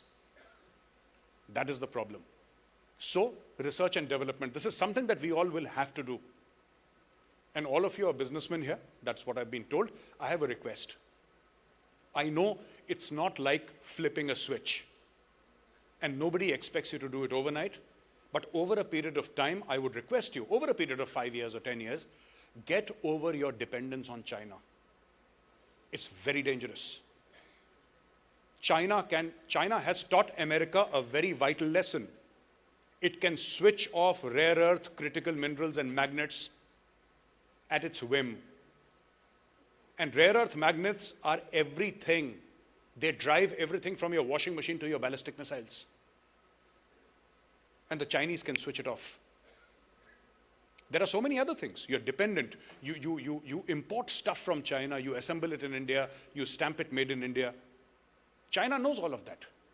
And today, in today's day and age, the strength of a country is not simply kinetic, ladies and gentlemen. It's not only about missiles and Rafale aircraft and submarines and aircraft carriers, though that is a very, very strong and visible component of national power. It's also your supply chains, it's also your non-traditional security, your food security, your water security, your energy security. Now, having spoken a little bit about the Indo-US deal, I now turn your attention towards Pakistan. Okay. No, I'm not going to do the stuff that I do on television. I'll just try to make it.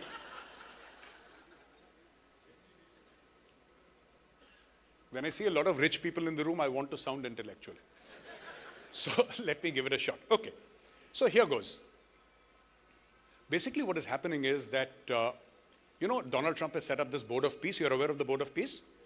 And everybody needs to pay $1 billion to join the Board of Peace. You're aware of that? Great. So what is this Board of Peace? Donald Trump is chairman for life. Yeah, so he appointed himself chairman for life, and that is why he loves Asim Munir, because he appointed himself Field Marshal for life. So in Pakistan, and now we realize as in America, you can pretty much do whatever you want. And that is the world that we are inhabiting today. So, Board of Peace. What they want to do is, they want to take over Gaza. And when they take over Gaza, what happens is that then they build stuff in Gaza. So you say, hey, Palestine, you say Gaza. Trump thinks real estate. And Well, he thinks real estate, so he's going to build a lot of 5-star hotels and all of that, and he thinks it's a great idea, and there are so many people willing to pay $1 billion. In fact, Pakistan has taken a loan from IMF to pay Donald Trump $1 billion. Yeah, these guys took money. These guys took money from the IMF and they said, we'll pay Donald Trump because we want to be sitting in that chair. And let me tell you what has happened. You know, so-called Field Marshal Asim Munir was invited to lunch at the White House, and now the bill is due. Because, like the Americans say, there is nothing called a free lunch. So what is happening here is, they're telling the Pakistanis that you need to send troops to Gaza. Now that is very dangerous. It is not because Hamas is very dangerous, which it is. The problem is that the Pakistani street, people on the Pakistani street, they'll cause chaos. Pakistan will be on the brink of a civil war if that happens. And they cannot afford that. Let me tell you a small little story so you'll understand how Pakistanis think. I consider myself some sort of an expert on Pakistan. I'll tell you why, because I watch their content so much every single day, and I've been doing it for 25 years, day in and day out, and I have some great, I know some great people in Pakistan. So let me tell you how they think. It's very important. I'll give you two quick examples. General Ziaul Haq used to be the president of Pakistan at one point in time. And unfortunately, General Ziaul Haq and we are from the same college. So yeah. What do you mean, oh? What is this, oh? It's not my fault. I was not even born then. You guys are going, oh, as if it's my fault. So both of us studied history at St. Stephen's College, Delhi, okay? And he was something like 5 decades my senior or whatever. But, so here is the thing that one day, General Ziaul Haq said, I need to go cycling. Mujhe cycle chalani hai. And this is a true story, by the way. So he goes, being the president and being the army chief, he goes with around 200-300 people, his security and everybody. And at that point in time, you know, there were no mobile phones and all that. And I'm sure they might have had radio sets for his security, but there was absolute radio silence. This gentleman goes through Islamabad.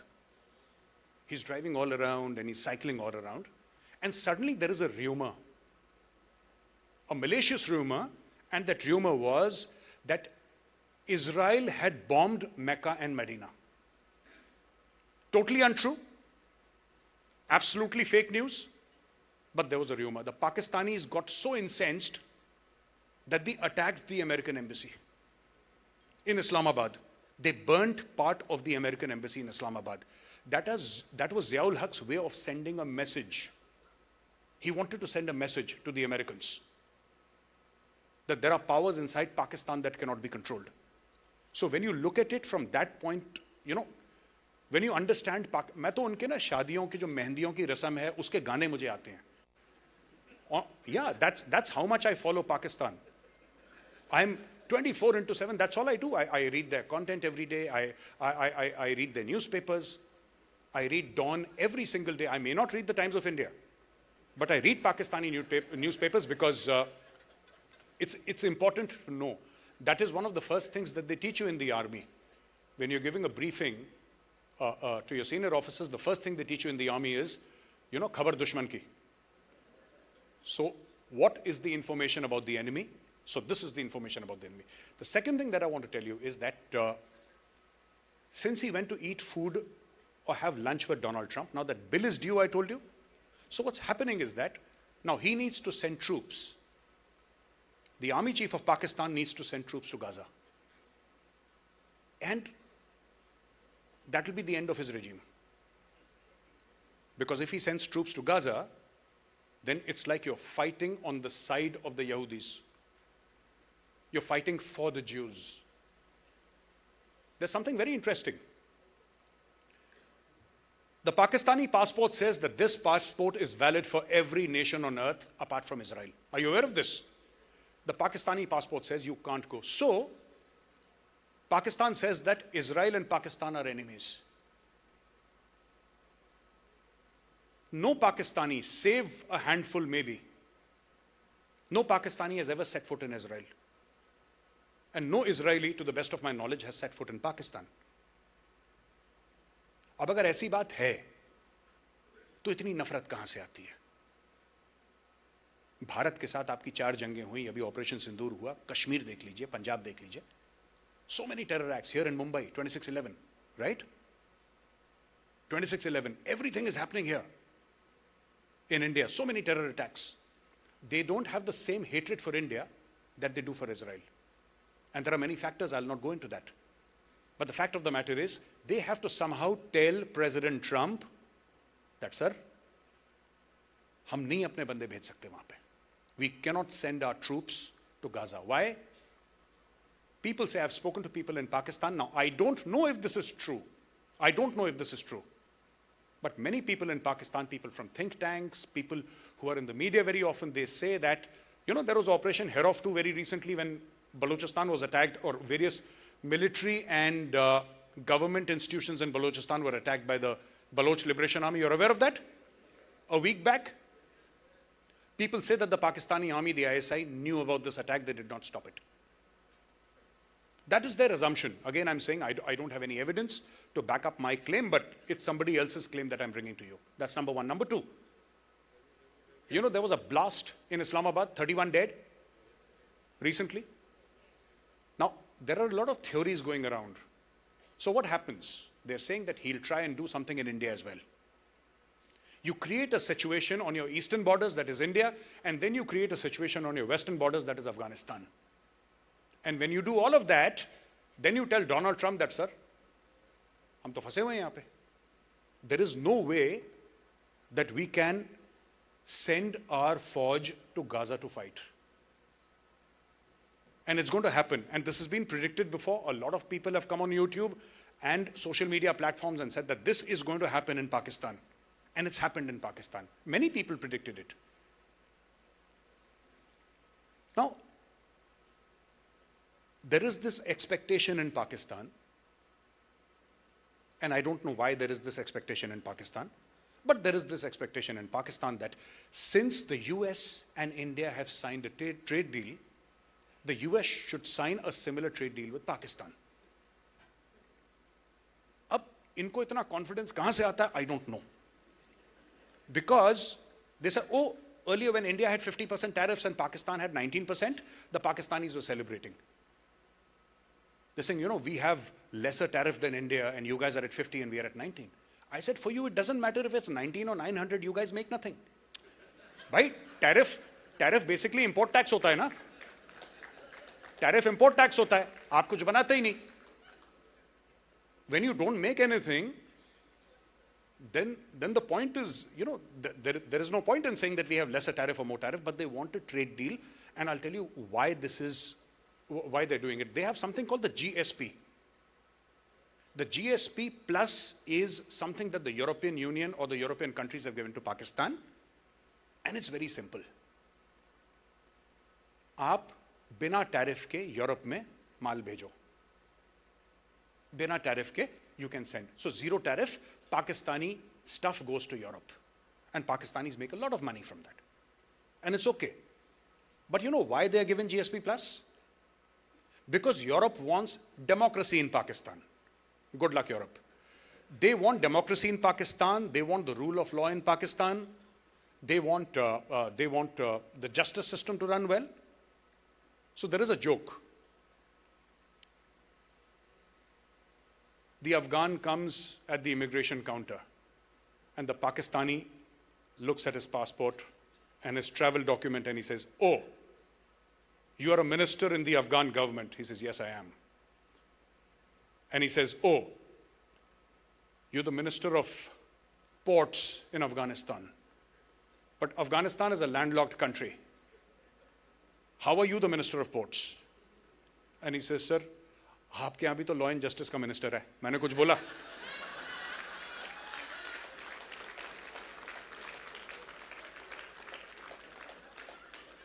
So this is what it is, ladies and gentlemen. I've been told by the lady there that I'm talking a little too much, so I'll take your leave, and I'm sorry this is so abrupt. Thank you very much for your patience, and Jai Hind.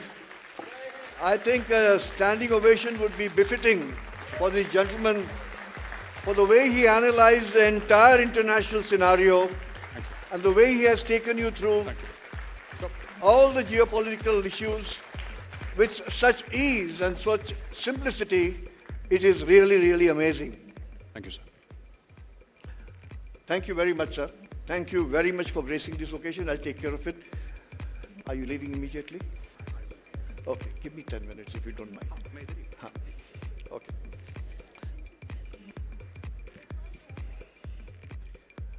May I please request? There is a very exciting panel, very high impact panel happening immediately after this. May I please request for the audiovisual, and may I also request the people in the front row to stay away from the front row because we have got dignitaries coming on the dais. May I please request you to play the AV, but before which can we have just 1 minute AV for the telebotics?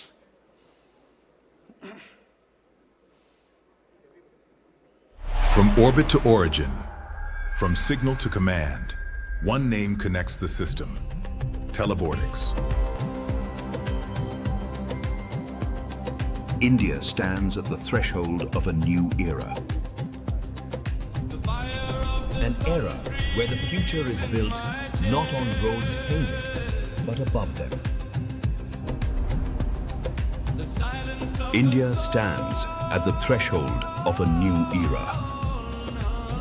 An era where security, logistics, and sovereignty demand new pathways.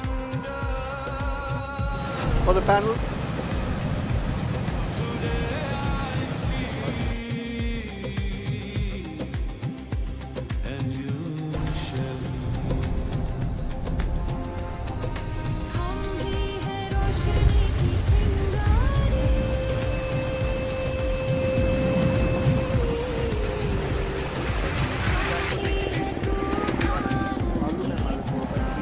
India lives in a tense neighborhood. No need to name who stands on the other side.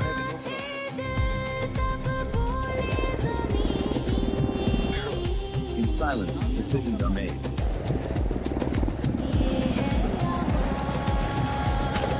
In shadows, VA 150 doesn't ask, it executes. Doesn't ask, it executes.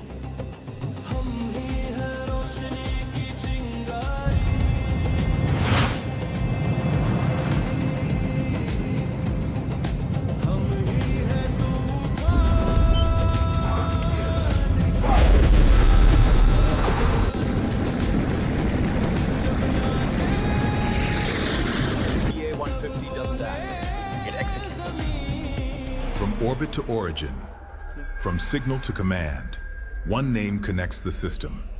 Telebortics. May I request for setting up the stage immediately? Sir, there's a video. I know.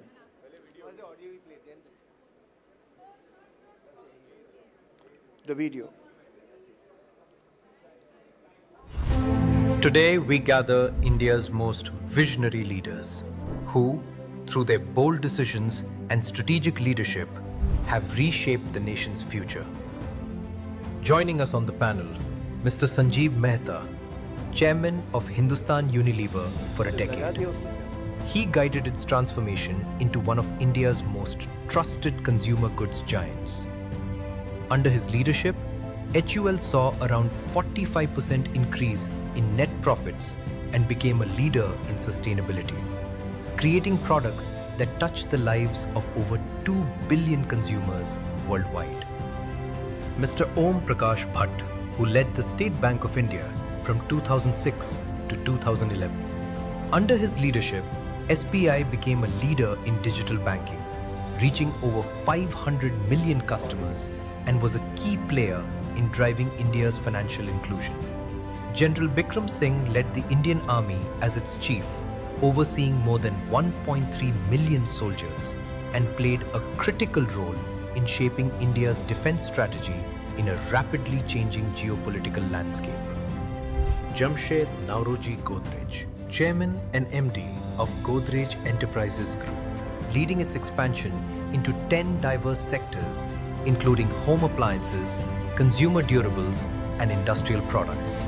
A recipient of the Padma Bhushan in 2003, Jamshed is also a prominent advocate for sustainability, supporting green initiatives and urban transport. And Ronnie Screwvala. He is the founder of UTV and co-founder of Upgrad. With UTV, he revolutionized India's media and entertainment industry.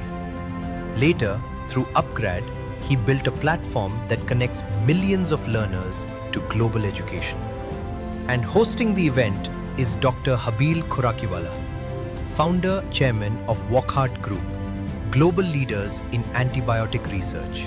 Dr. Khurakiwala's leadership has transformed healthcare, bringing life-saving medicines to over 60 countries and advancing antibiotics to shape global public health.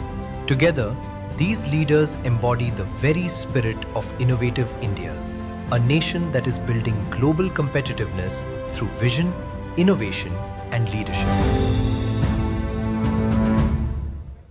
May I please invite our district governor and also the RIPR to receive our guests, and may I please call upon Shri Sanjeev Mehta ji, Shri Ronnie Screwvala ji, Om Prakash Bhatt,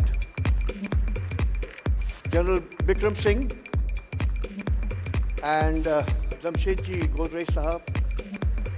Of course, not to forget the person who's going to moderate the entire panel is our own Habil Khurakiwala ji.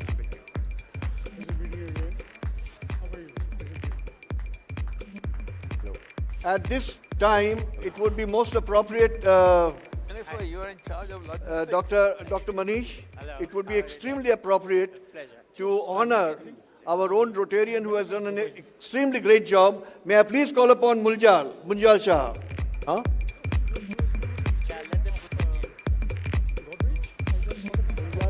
Yeah, but we have two Godreges now. Yeah. No. Just arrange it.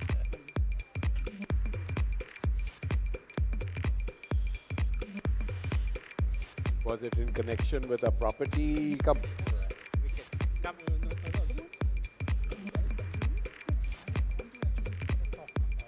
Good morning, my friends. What a lovely occasion this is, and thank you, Habil ji, for getting such a phenomenal panel with us. Each one of them have their own stories, and each one of them can inspire this entire audience. But let me use this lovely opportunity. I'll take this opportunity to felicitate in your presence one of our budding Rotarians, Munjal Shah.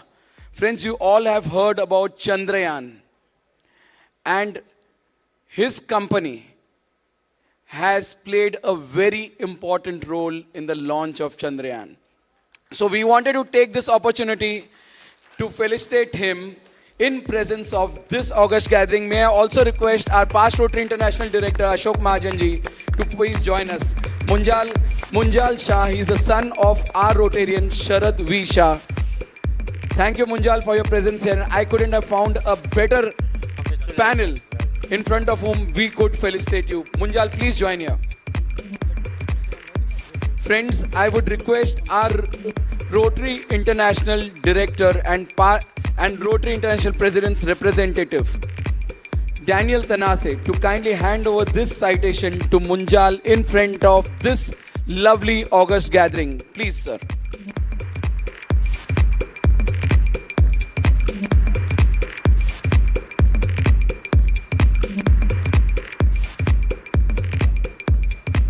Thank you so much.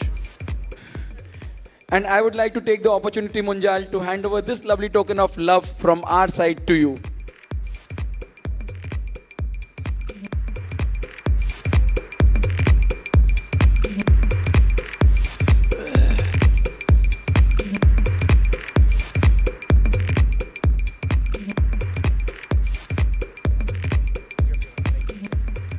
the floor is all yours. Habil Sahab, take it forward.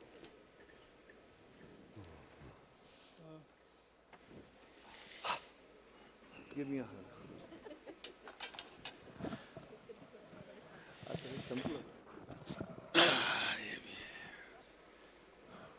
Hello. Hey, नहीं, पानी. Very good afternoon to all of you. Actually, I am personally very happy, and I think Rotary is really privileged to have leaders in various walks of life as our panelist.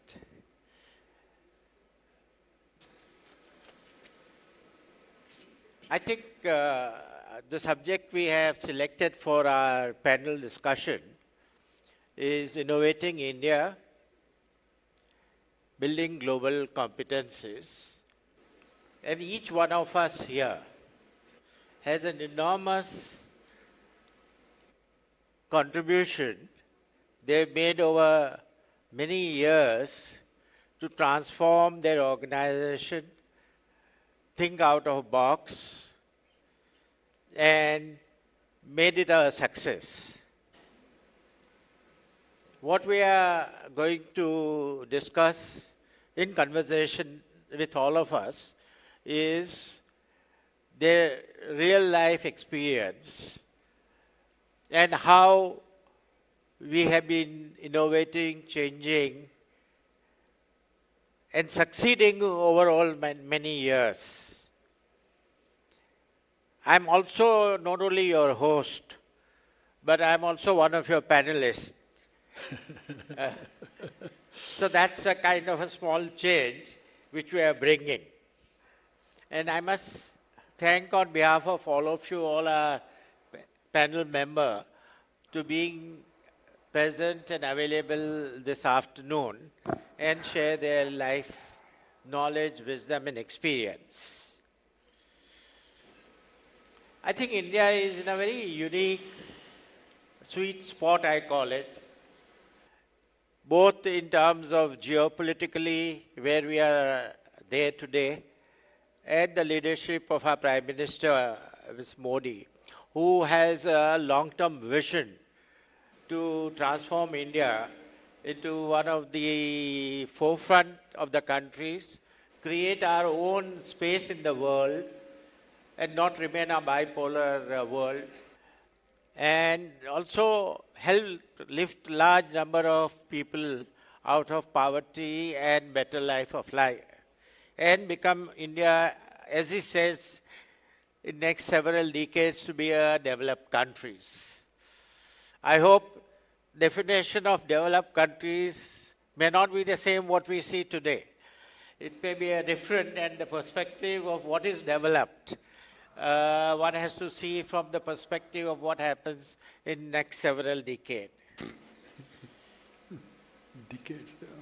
I think what we have seen in last several months, in last 6 to 8 months, is a very significant change. I do not know in these 14 years of this government, but last 6-8 months, it's a massive mind shift one sees.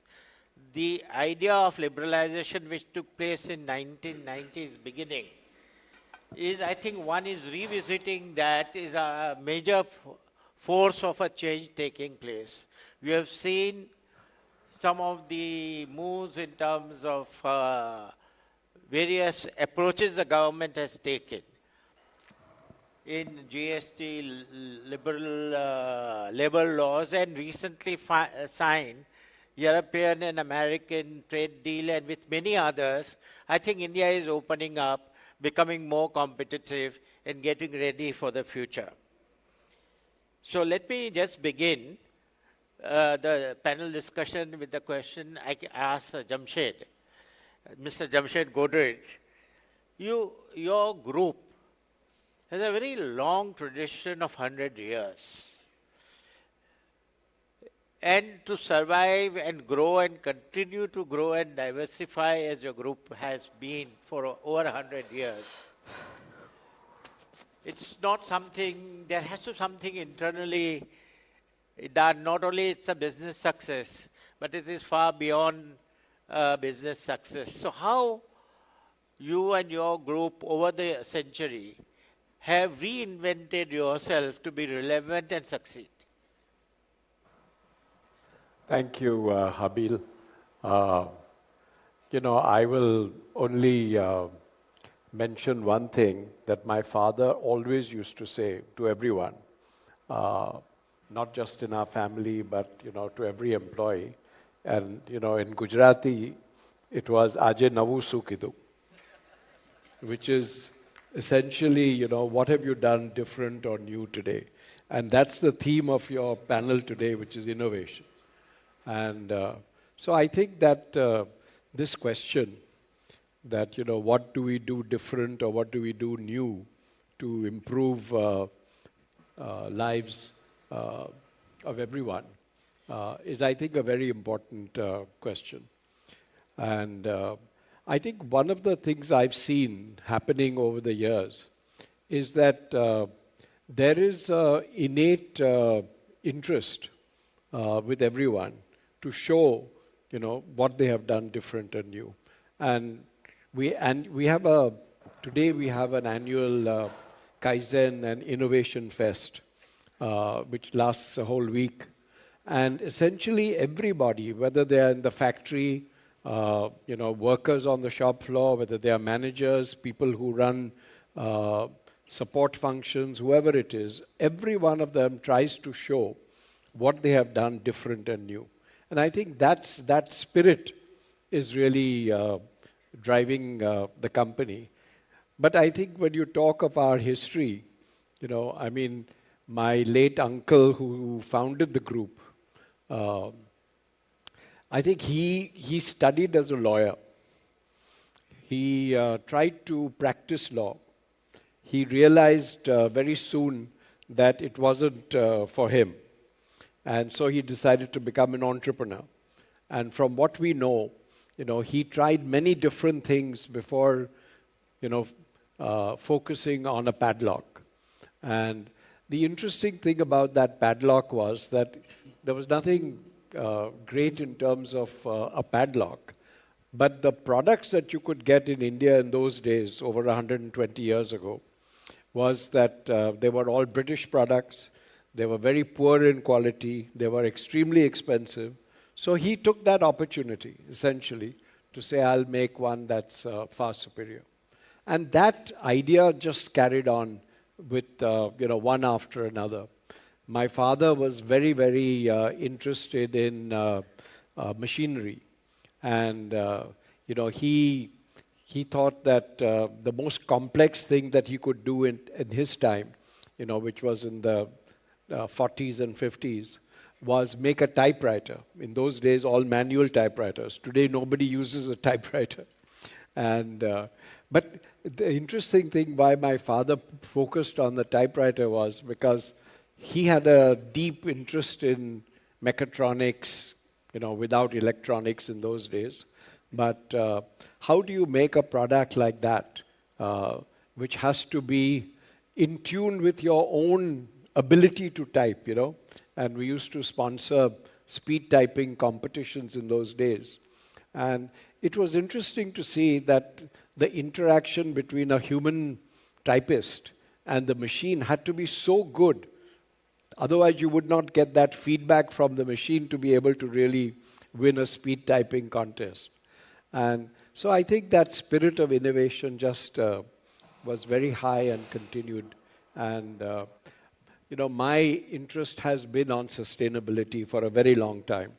And so it's not just about wildlife, but it is about how corporate leaders can transform their businesses by looking at energy use and water use, the waste, the recycling.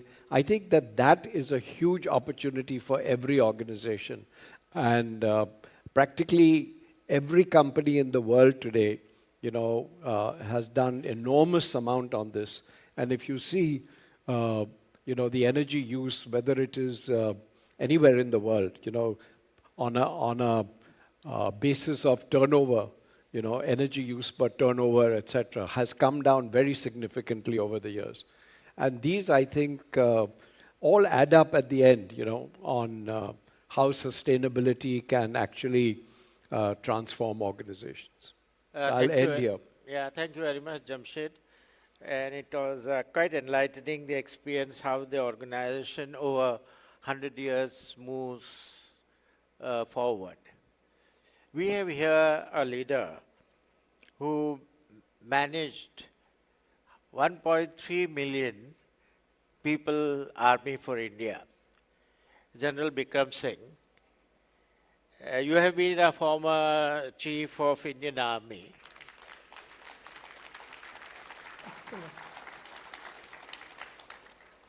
And we have won two wars against Pakistan, and liberalized Bangladesh. Unfortunately, they are not with us today. Would you like to elaborate what is this DNA of Indian Armed Forces for this success? Thank you, Mr. Karakiwala, and Jai Hind, everybody.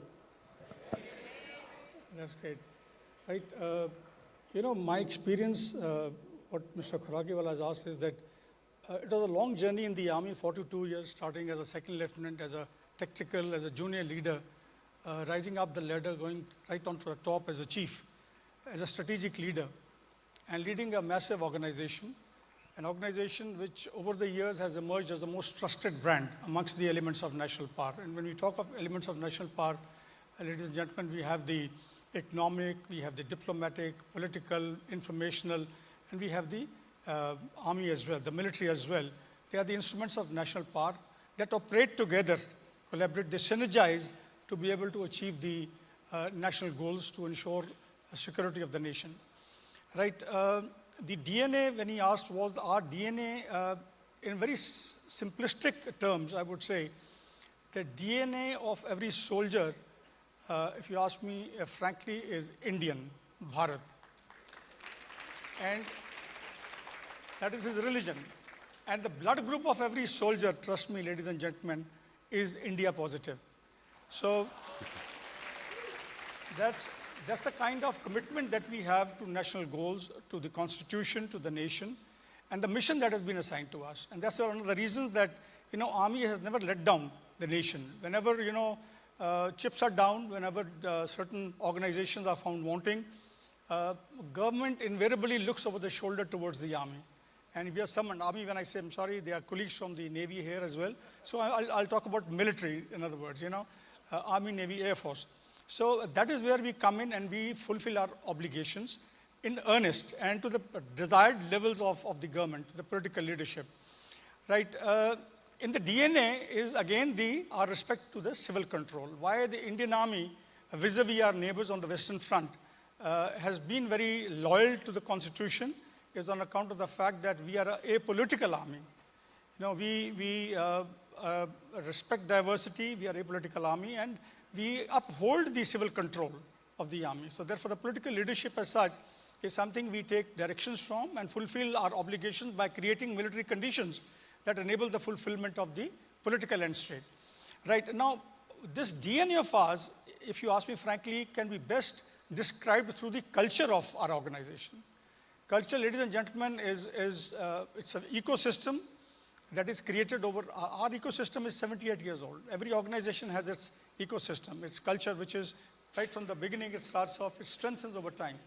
And this culture of ours, one of the reasons is that we've succeeded always is that it is an adaptable culture, it's a learning culture, it's an innovative culture, and it's a value-driven culture. So there are four facets of this culture. And that's the reason that all our officers, junior commissioned officers, non-commissioned officers are men, 1.3 million strong people, they get together along with the Navy and Air Force to fulfill our obligations. And when I say adaptive, you would have seen that, when we had Operation Sindhur, I'm sure most of you who had served in the military earlier wouldn't have known that the kind of drone capability that we had. And it was on account of adaptability of our culture that, people had already seen what is going around on the world and how the other armies are fighting, wars. So lessons drawn from them, the best practices drawn from them were co-opted into the army. I mean, we don't fight previous wars, we fight future wars. Though we do look through the rear view mirror, but we are always looking forward at the next war, how we are going to fight. And therefore, our strategy is always, focused towards remaining ready and relevant. Ready in terms of, just virtually having a boot on ground, and relevant in terms of being adaptable, ensuring that we are able to meet the requirements of the government, and we have adapted to the changing environments of war fighting. So in the learning side, if you say, we emphasize on learning the best practices, and I've mentioned always that any book that hits the bookshelf on management, on strategy, on leadership, it's picked up by the officers. We have discussions over it, brainstorming sessions over it, idea showering sessions on it. And it's a very learning environment where on-the-job training is a key. The more you sweat in peace, the less you bleed in war, is the adage, which actually guides us to ensure that we continue to sort of train ourselves all the time. So when I said about innovative culture, innovation is something we are looking at, and innovation today, of course, has picked up under the aegis of the Honorable Prime Minister, Mr. Modi. We've done wonders, if you ask me frankly, ever since he's come in. But from the point of view of the military, ladies and gentlemen, we focus on making our people very creative, critical, analytical, reflective. And these skills enable them to be innovative. And as I said earlier, we idea shower, we brainstorm regularly, and we think about it. Moreover, while failure is not an option, trust me, because there are no runners-up on the battlefield. So we always win. That's what we aim at. But concurrently, we also honor intelligent failures. Now, intelligent failures are where people are devoted, committed towards innovating something, and if they fail, they are not scolded, they are not chided, they are encouraged, they are praised, they are honored. So this is our culture with regard to it. Values, when you look at it, I wish these get passed on to the community, to our diaspora abroad, our people here, our nation. The values of integrity, of loyalty, of fulfilling our duty which is given in our Bhagavad Gita, respect for diversity, selflessness, moral courage.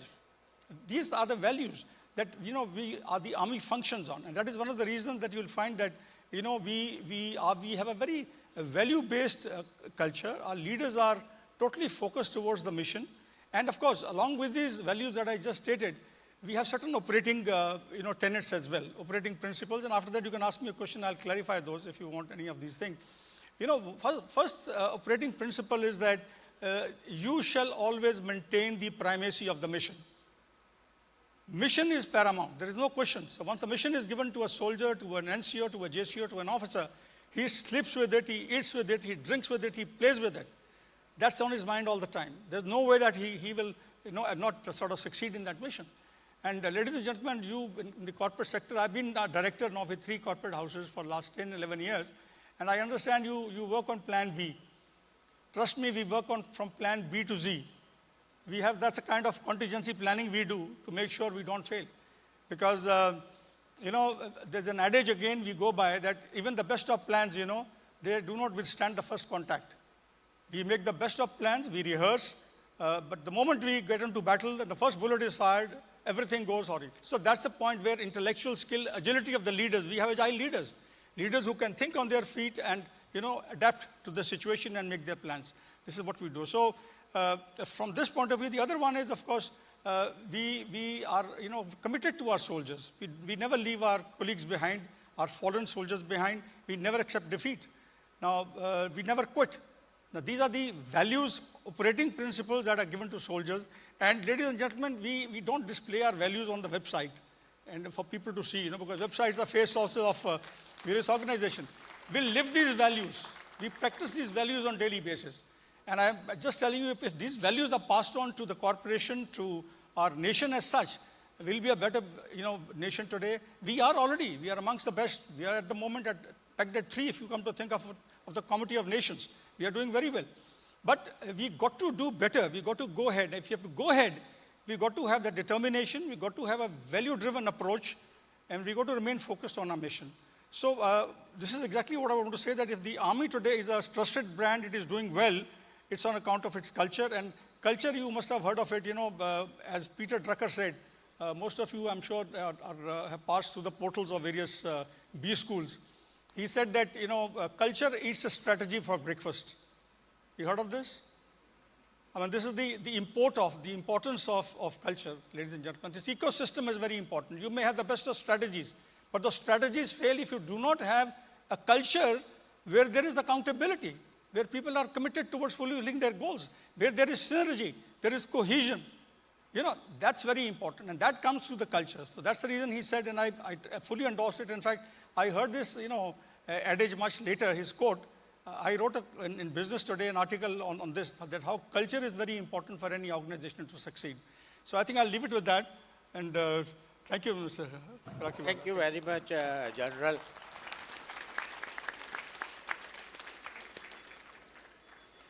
Many of us do not know that today's management in the corporate world everywhere, how it has evolved and from where it has come. The origin is armed forces. It is they who had brought some of the aspects in the culture of running a very large institutions. And for that he needs an additional clap. With what you have told us gives a lot of comfort to all of us here that we are in a safe hand in spite of the enemies surrounded all over by us. Thank you very much once again. You have heard of serial killers, but very few of us have experienced serial entrepreneurs. And Ronnie Screwvala is one of them, very rare breed in India. He started as a journalist. Then he went into an entertainment industry, and you must have seen a lot of movies and films. Then he gave up that and he went into a social sector and transformed villages and various other activities. And now also in addition to that, he is in skilling and knowledge sector. And also something was left out, so he has dabbled into sports and create a kabaddi, which is a game played in villages. Instead of that, he has given a new look of it, and it has become a very popular game. With this, may I request Ronnie to share this multidimensional experience. Thank you. I think we had a very nice, good, controversial speaker before, so I think I'm trying to see whether we can imbibe a little bit of controversy, but stay with the facts to everything that we're necessarily going to talk about. But I think the sectors that you mentioned, for me, I think each of them happened with some sense of serendipity. So I think as an entrepreneur, serendipity plays a big role. I think most of us feel we need, where do we get luck from? And my learning over the last 30 years, coming from a low middle class home, and my parting statement that my father gave me when I wanted to be an entrepreneur was, we'll support you being a Parsi family, but if anything goes wrong, we financially can't bail you out. So I think that very sense where on day one you have no sense of entitlement actually allows you to do a lot more. And I think most of us today, and I see that in the workforce, and I'm in the skilling in the education department, one of my constant advice to younger people is if we drop our sense of entitlement, I think we'll be able to achieve a lot more. And I think that's something that's been one of my key learnings over the last 30 years. I think media happened at a time when I think nobody could even define what media and entertainment was. But I think it was a very interesting sphere. One of the things that I realized, and I think that happens today, is that over the 15 to 20 years that one was there, and I know you referred to as a serial killer is equal to serial entrepreneur, which actually means it's a premeditated move. I think in a serial killer, it's a premeditated move. As a serial entrepreneur, there's nothing premeditated of how you move forward as you go forward.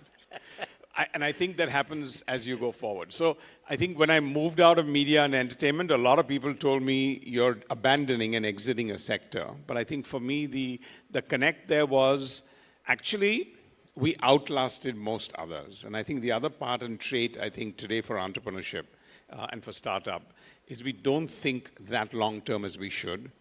And I think, therefore, the key success for any entrepreneurship is about how you can outlast people versus the shorter headlines of where we are. I think media for a lot of people here has the glamour from the outside, but I think it's a lot of hard work. For me, the connection has been that I think if there were two things that I think I still missed out during that career is consumers in India still do not pay for consuming content.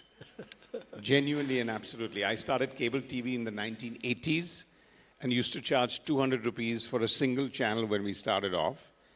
Cut to 40 years later, and we're paying 75 rupees for 400 channels.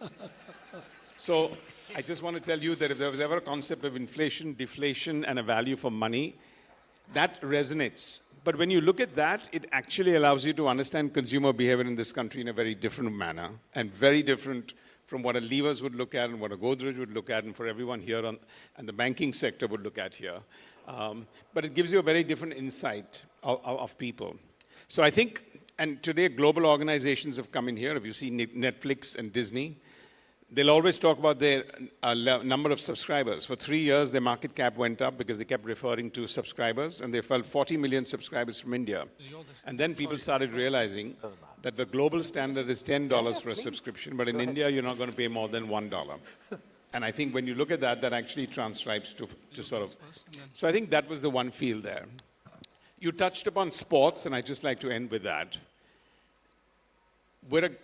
I think we're a sports-loving country, but I think it'd be wrong for us to say we're a sports-loving country because we're actually a cricket-loving country. And I think, let's be very clear here, the whole world has moved on from cricket. I mean, they'll come in and play with us, but more or less the whole world has moved on from cricket.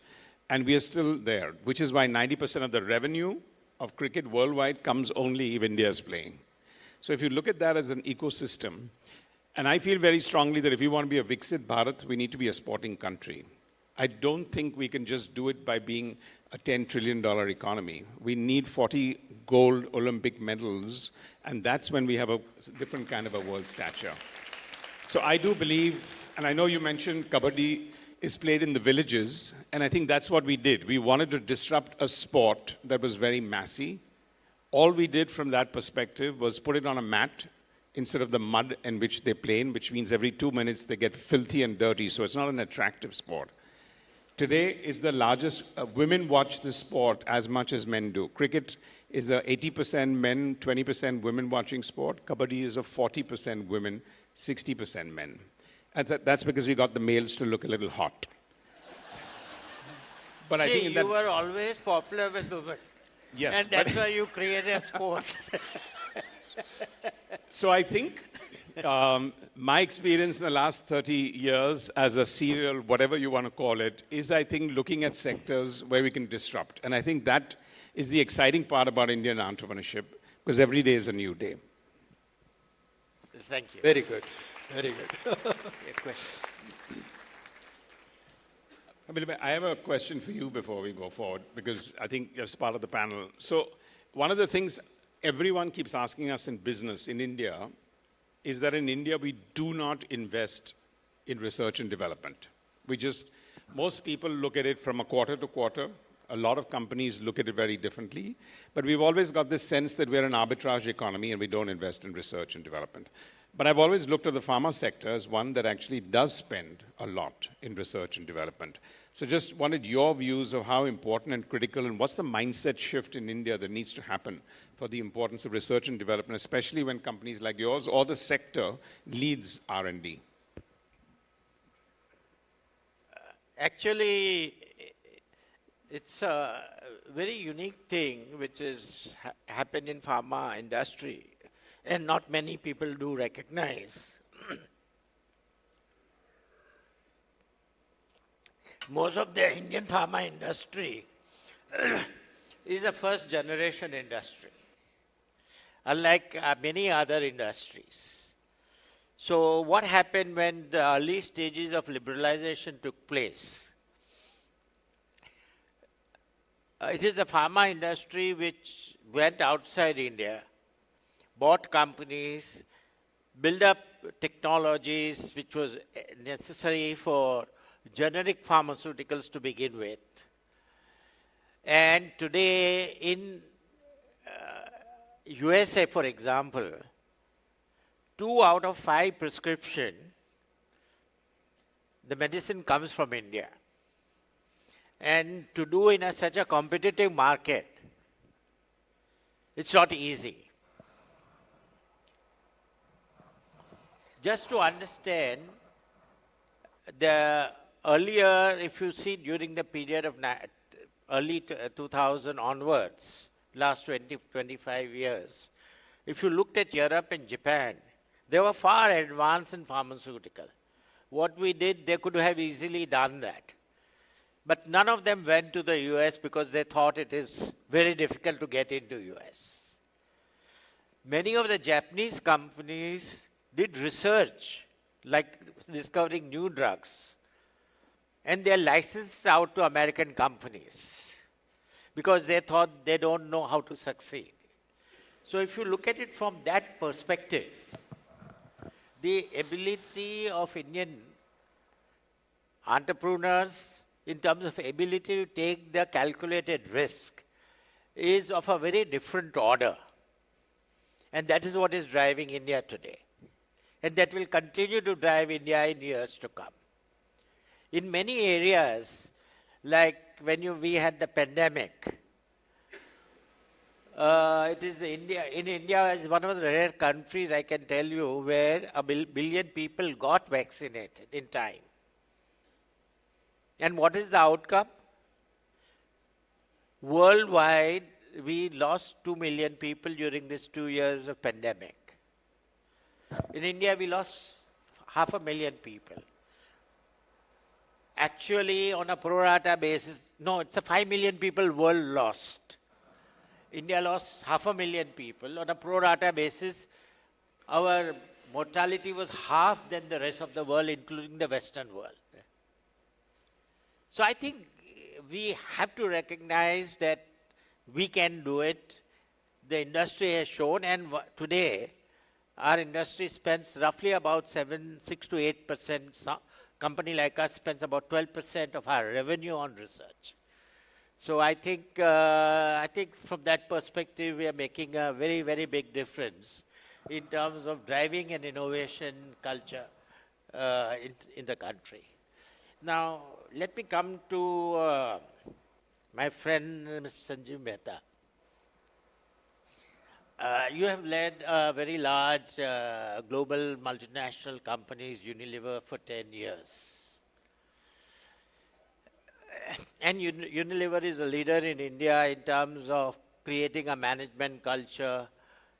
Any other new industries come, like beverage industry came, they took up people from the Unilever to establish a new company, and that has happened in many other fields. So obviously, your management approach was one of the best in the country, and still you were able to transform Unilever in the 10 years you have led. So what are the key ingredients, or what are the things which has transformed Unilever during this period, then and since then? And how does it compare with your global company doing it outside India? And how India in Unilever has developed a preeminent position in the world? Thank you, Habil Bhai. Good afternoon, Rotarians. You know, when I was in my early 20s, I went on Rotary's group study exchange program to Texas and Oklahoma. So whenever I'm invited to come and speak to the Rotarians, I feel it is payback time. So I'm delighted to be with all of you all today. You know, the subject today is, we are talking about innovation, but I'll pick up, Habil Bhai, what you've spoken about. Amongst the many accolades that we got during my tenure at the helm of Hindustan Unilever, one which I was very proud of was the Global Forbes magazine in their list of most innovative companies had rated HUL as the 7th most innovative company in the world and the most innovative in the country. But the bigger thing was that the first 6 were all the usual tech suspects. Yeah, the Teslas of the world, the Googles, the Microsoft. Here was a soap maker being rated as one of the most innovative companies. And this is not Unilever, this is Hindustan Unilever. So it was something which I was very proud about. Now let me come to what Habil Bhai said. How do you make a high-performing business? And over my years running businesses, I've been able to codify it. And it operates under 3 axes. First is the mindset. Second is the capabilities. And the third is the high-performance anatomy. So let me first start and take you through the 3 axes. First is the mindset. Now remember something, it's always mind over matter. It's a very powerful thing. And before we win in the marketplace, we have to win the battle of mind. You know, for India to compete globally, we have to win and be competitive on cost, on quality, on service, and very importantly on innovation. So we have to first start with the belief that India can be an innovating country. If you don't start with that belief, you will never invest behind R&D, you will never invest behind technology, you will never urge and coax your talent not to go on the beaten path, but pursue the innovative route. So that's the most important bit. You know, when Mr. Modi talks about Viksit Bharat, it doesn't matter whether India will have $13,500 per capita by 2047 or 2045 or 2050. It doesn't really matter.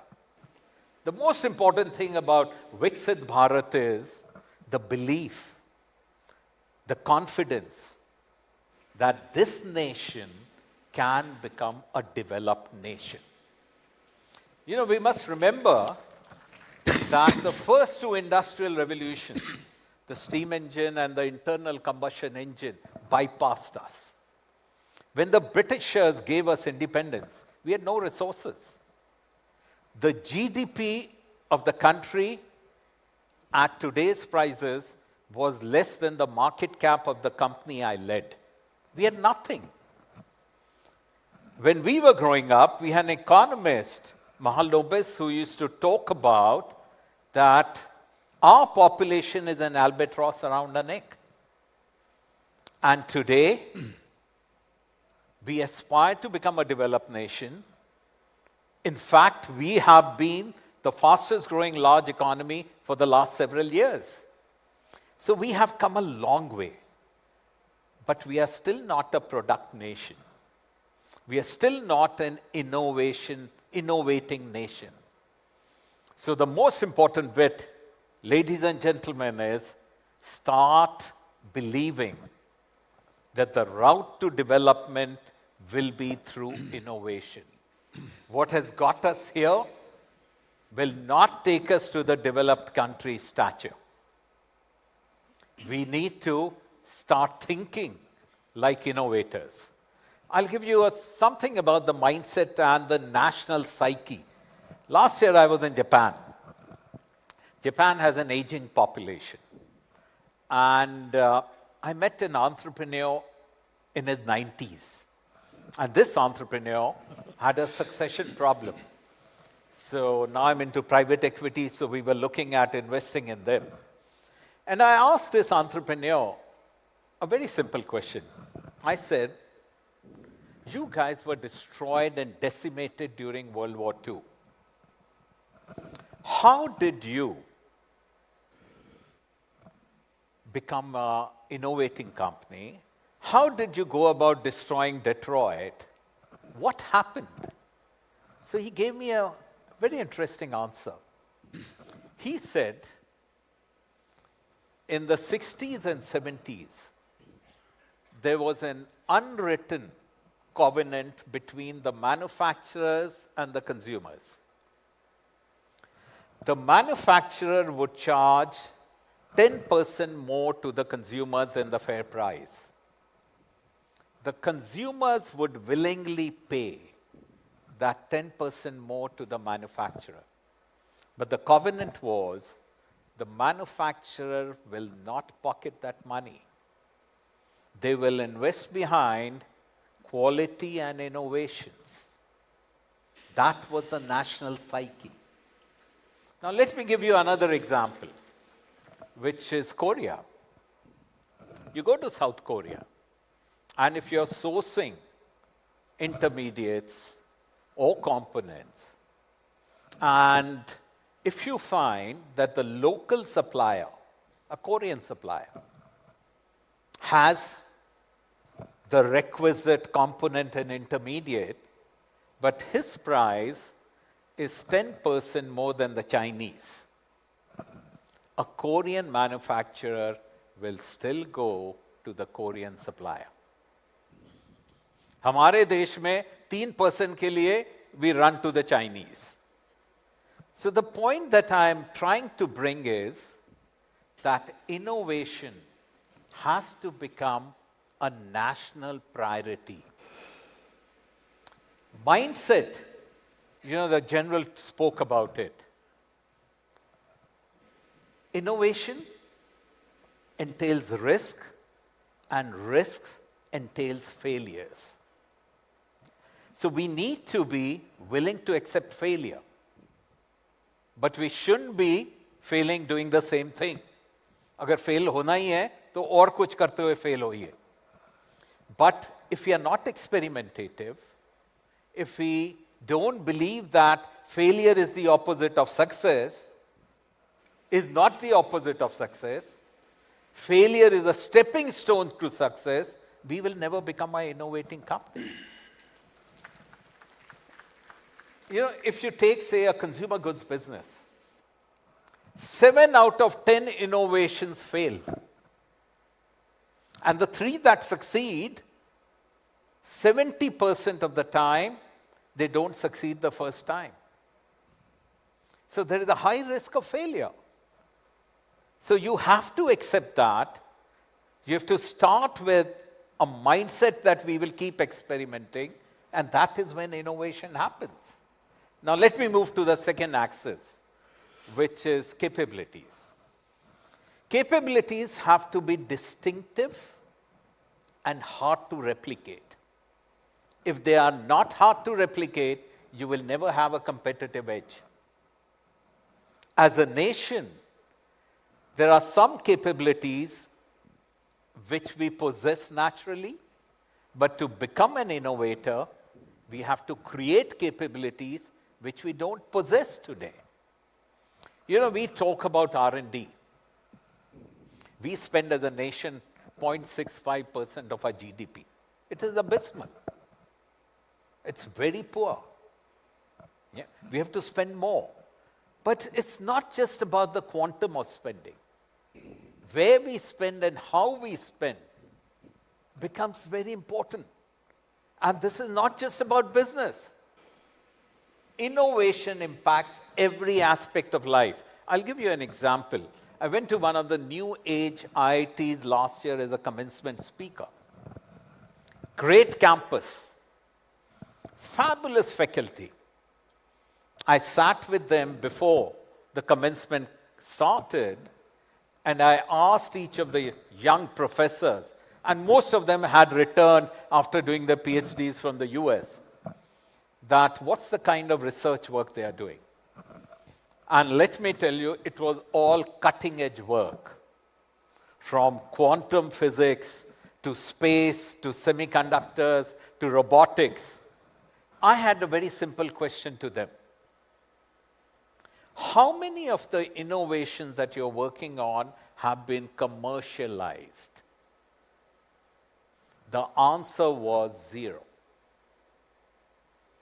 You can never become a great innovating nation if you do not create an innovation ecosystem. What do I mean by innovation ecosystem? It means academia, public sector R&D, private sector R&D, venture capital, private capital, public capital, they all come together. I'll give you 2 fabulous examples which will bring this to light. If you visit Taiwan, make it a point to go to Hsinchu Tech Park. 10% of the country's GDP comes from that tech park. And in that tech park, you have all the ingredients of an ecosystem. There are universities, there are private sector R&D labs, government R&D labs, capital, startups, all flourishing together. No wonder Taiwan is the capital of semiconductors in the world. But let me go from high tech to agriculture. Go to Wageningen University, about 100 kilometers from Amsterdam, in Netherlands. Netherlands is a small country, but they are the 3rd biggest exporter of agriculture and horticulture products. In this university, 15 of the largest food companies have got their R&D center. There are 90 startups, academia, private capital, all come together. We have to create these ecosystems for them to flourish, for innovation to flourish. If you look at Boston for biotech, or you look at the Valley for digitech, these ecosystems have been created and today they flourish. The third important bit is performance anatomy. I think the general again rightly talked about culture. A performance anatomy is about the culture, the way you built your strategy, the way you execute, the way you groom your talent, the way you nurture your talent. All this comes under the performance anatomy.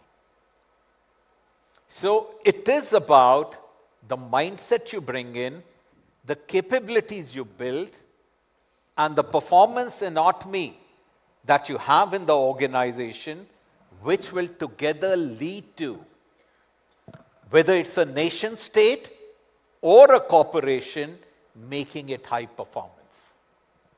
We have the ingredients, but most importantly, we need to bring the mindset and the will of the innovator to start with. Thank you very much, Sanjeev.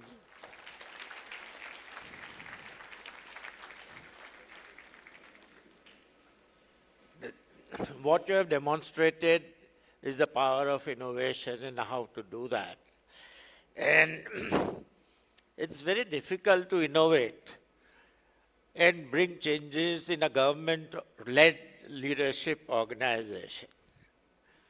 But we have a very unique example here in Mr. O.P. Bhatt, who led one of the largest bank in India. And one knows how to, it's very difficult to bring about a change. And there is a very interesting aspect that he has actually transformed during his 5 years internal working of the State Bank of India. Would you like to share that with us? Thank you, Dr. Kharakiwala. So good afternoon, everyone.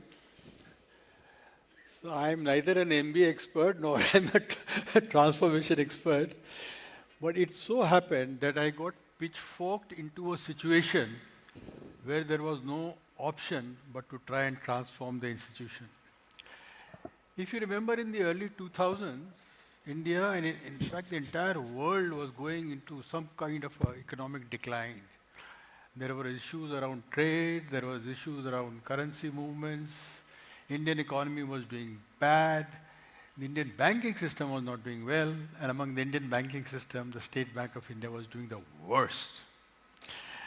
The worst. You know, if you look at the graph at that time, our market share dropped down from somewhere around 20% to somewhere, below 10%, during that period, And what was being said at that time was that because we were the largest bank and the private banks and the foreign banks were coming into India, it is but natural that the largest bank would lose market share. So this was the situation which I had inherited, and it was slightly worse also. This was the time of the aggressive trade unions. I mean, they could shout back at the management, they could abuse, they could even stand on your table and dance. Right? The public sector unions, they were so powerful at that time, and they were so thoughtless. So when I became the chairman, and actually I never thought that I would become the chairman. I was at the end of a long queue of 5 people, and I was the junior most, and so I knew that I would never become the chairman. So it was easy to pontificate about what is going wrong with the economy or with the banking system. But lo and behold, somehow they decided to make me the chairman. And I was surprised. The only person who was not surprised was my wife. She says, "Hame to pehle se pata tha." So that is how I stepped into the chairman's shoes, without any mental preparation, without any looking forward to the fact that I would be the chairman. So then I had 2 choices. One was, let me tell you this, the State Bank chairman's job is the job of the king of kings. There is nothing you cannot do. I've had dinner with Obama, I've had dinner with the King of Spain, I've gone with Dr. Manmohan Singh umpteen times. I mean, the role is one thing, and the persona that you develop, if people see who you are, what you do, what you say, etc., there is nobody in the world who will not take your phone call. Nobody. Nobody will not take your phone. It's a very, very intoxicating role. And the chairman's house is, I think, the biggest and the best. Only the governor has a better house. 1.5 acres of land, maybe it's worth $1.5–2 billion in terms of property prices. It's a huge mansion, and it is so old that if you have to drive a nail on the walls to hang a picture, you have to take permission from the Bombay Municipal Corporation because it is antique building, right? So one option was simply to enjoy. Everybody has been doing that. But the other option was that there were some foolish chaps like me who were always questioning, ये क्यों हो रहा है? Bank ये क्यों कर रहा है? Reserve Bank ने ये क्यों किया? सरकार का दिमाग खराब हो गया है. So fortunately for me, the right instincts prevailed, and I decided that even though I do not know the spelling of transformation, I should try and do that. What I realized was that transformation is actually an invitation for a long struggle to do something in which you are infused with purpose for a worthwhile objective. It is not something which is easy. It is not something which will happen quickly like this, quarterly targets, monthly targets, yearly targets. It requires serious commitment. It requires huge amount of sacrifice. It requires willpower. It requires you to be there with it, tan, man, dhan, and if there is anything else, that also. Otherwise, you cannot do that. So as I thought about it, I was in the State Bank at that time for about 35 years. So, there is corporate culture, there is target, there is strategy, there is planning. There are so many things that you can do. And as I thought about it, I quickly realized that giving stretch targets is not transformation. Supposing as a corporate leader, you decide that whatever you are doing, you are going to do 10, 20, 30, or maybe 100% more, right?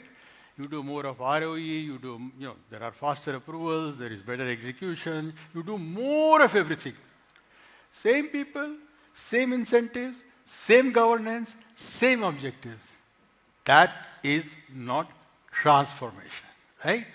And what my top team or my close associates in the bank thought was that that was transformation. So as I thought about it and what is to be done about it, you see, targets only tell you that you are succeeding, but transformation tells you whether you are relevant, right? Targets tell you that you are good at what you have been doing all your life. In fact, you've become better. But transformation tells you whether what you are doing really matters. Does it matter to your institution? Does it matter to your society? Does it matter to your country? So there is a subtle difference, both quality and quantity in transformation. And this is the difference which most people do not get. So I thought that, I'm thinking all these great things, so ho jayega. Very quickly I realized, nahi ho jayega, because I am one, and in my organization there were 250,000 people. I had 25 direct reports. और कोई north देख रहा है, कोई south देख रहा है, कोई इधर देख रहा है, कोई उधर देख, कैसे होगा? You have to be of one mind before you can do that, right? So I thought, I have to tell this, I have to tell this, I have to tell this, I have to tell this. So at that time, I had fortunately inherited McKinsey's as the bank's consultant. They were appointed about 10 years ago by one of my great predecessors, Mr. Basu. He's no more, God bless his soul. He was a fantastic guy. He was my boss when I was posted in London, so I love him. He had hired McKinsey's, and imagine the thinking in India at that time. He actually asked the government of India, can he ask an international consultant to advise the bank? That was the kind of thinking we had at that time. So anyway, McKinsey was there, so I asked them, ये सब करना है, कैसे करेंगे? They said, we'll have a conclave was, I think, the word they used. 2 hours, 3 hours. मैं कहा 2 hours, 3 घंटे में हो जाएगा इतना बड़ा ट्रांसफॉर्मेशन. ठीक है, पूरा दिन भर का कर देंगे. I said, let's think about it. So I decided ये करेंगे, ये करेंगे, ये करेंगे. So next time when they came, it had already gone to about 2 days. Then I talked with them a little more, 3 days, 4 days, 5 days. Later on, I was told by many McKinsey guys when we had become friends and when the so-called transformation had succeeded, that they used to talk behind my back. यार क्या पागल आदमी है, ये 1-1.5 घंटे से ज़्यादा कौन corporate meeting करता है top management की? This guy is talking about 5 days, right? But he who pays the piper calls the tune, right? I wanted 5 days, I got 5. And I did not want it 5 days to begin with. To begin with, like a naya buddhu, I was okay with 2 hours, 3 hours, 1 hour. But as I thought, and as I, बढ़ता गया, हनुमान जी की पूंछ की तरह वो बढ़ता ही चला गया, right? One of the other things that I decided was, I had a few years ago seen a movie by the name of The Legend of Baggerwans. How many of you have seen that movie? Very few. I'm really surprised. आपने देखी? Fantastic movie. You must see that, right? And I told McKinsey that I want to show this movie to my people. And they said, movie? You're talking about strategy, you're talking about movie. I said, yes, movie. And that movie at that time was not available in India, right? So we had to get some 4 or 5 discs from Singapore. I said 4 or 5 because एक खराब हो गया तो दूसरा क्या तीसरा. I'm telling you a little bit of detail, but transformation is not so much about the brain. It is more about the mind and heart. It is more about people. It is more about alignment. It's more about commitment. It's more about energy. समझ में आए ना आए, हम आपके साथ हैं. When Mahatma Gandhi went for that short march, he walked alone. वो चलते गए और काफिला बढ़ता चला गया, right? At the end there were millions of people with him. उनकी समझ में भी नहीं था ये बुड्ढा क्या कर रहा है. गांधी जी जा रहे हैं, हम भी जाएंगे साथ में. Did they know that salt march से जो है इंडियन इंडिपेंडेंस पे कुछ इफेक्ट पड़ेगा? Did they understand the politics? Did they understand the religion? Did they understand anything? Nothing. Most of them at least did not. But Gandhi ji थे और गांधी की जो ideology थी, it was suffused in them. There was pride, there was nationalism, there was patriotism. How do you build that in an organization such as the State Bank of India? Right? I could have always given targets. इस साल हमने जो है 10 home loan किए, अब हम 1000 करेंगे. बोलने में क्या जाता है? चेयरमैन है, nobody is going to contradict you. Instead of 10 they may do only 5, तो तब देखा जाएगा. अभी तो, right? So these were my thoughts. So this legend of this movie, The Legend of Baggerwans, I'll just come to that in a minute. So what I also did was, this was Sarkari Dukan.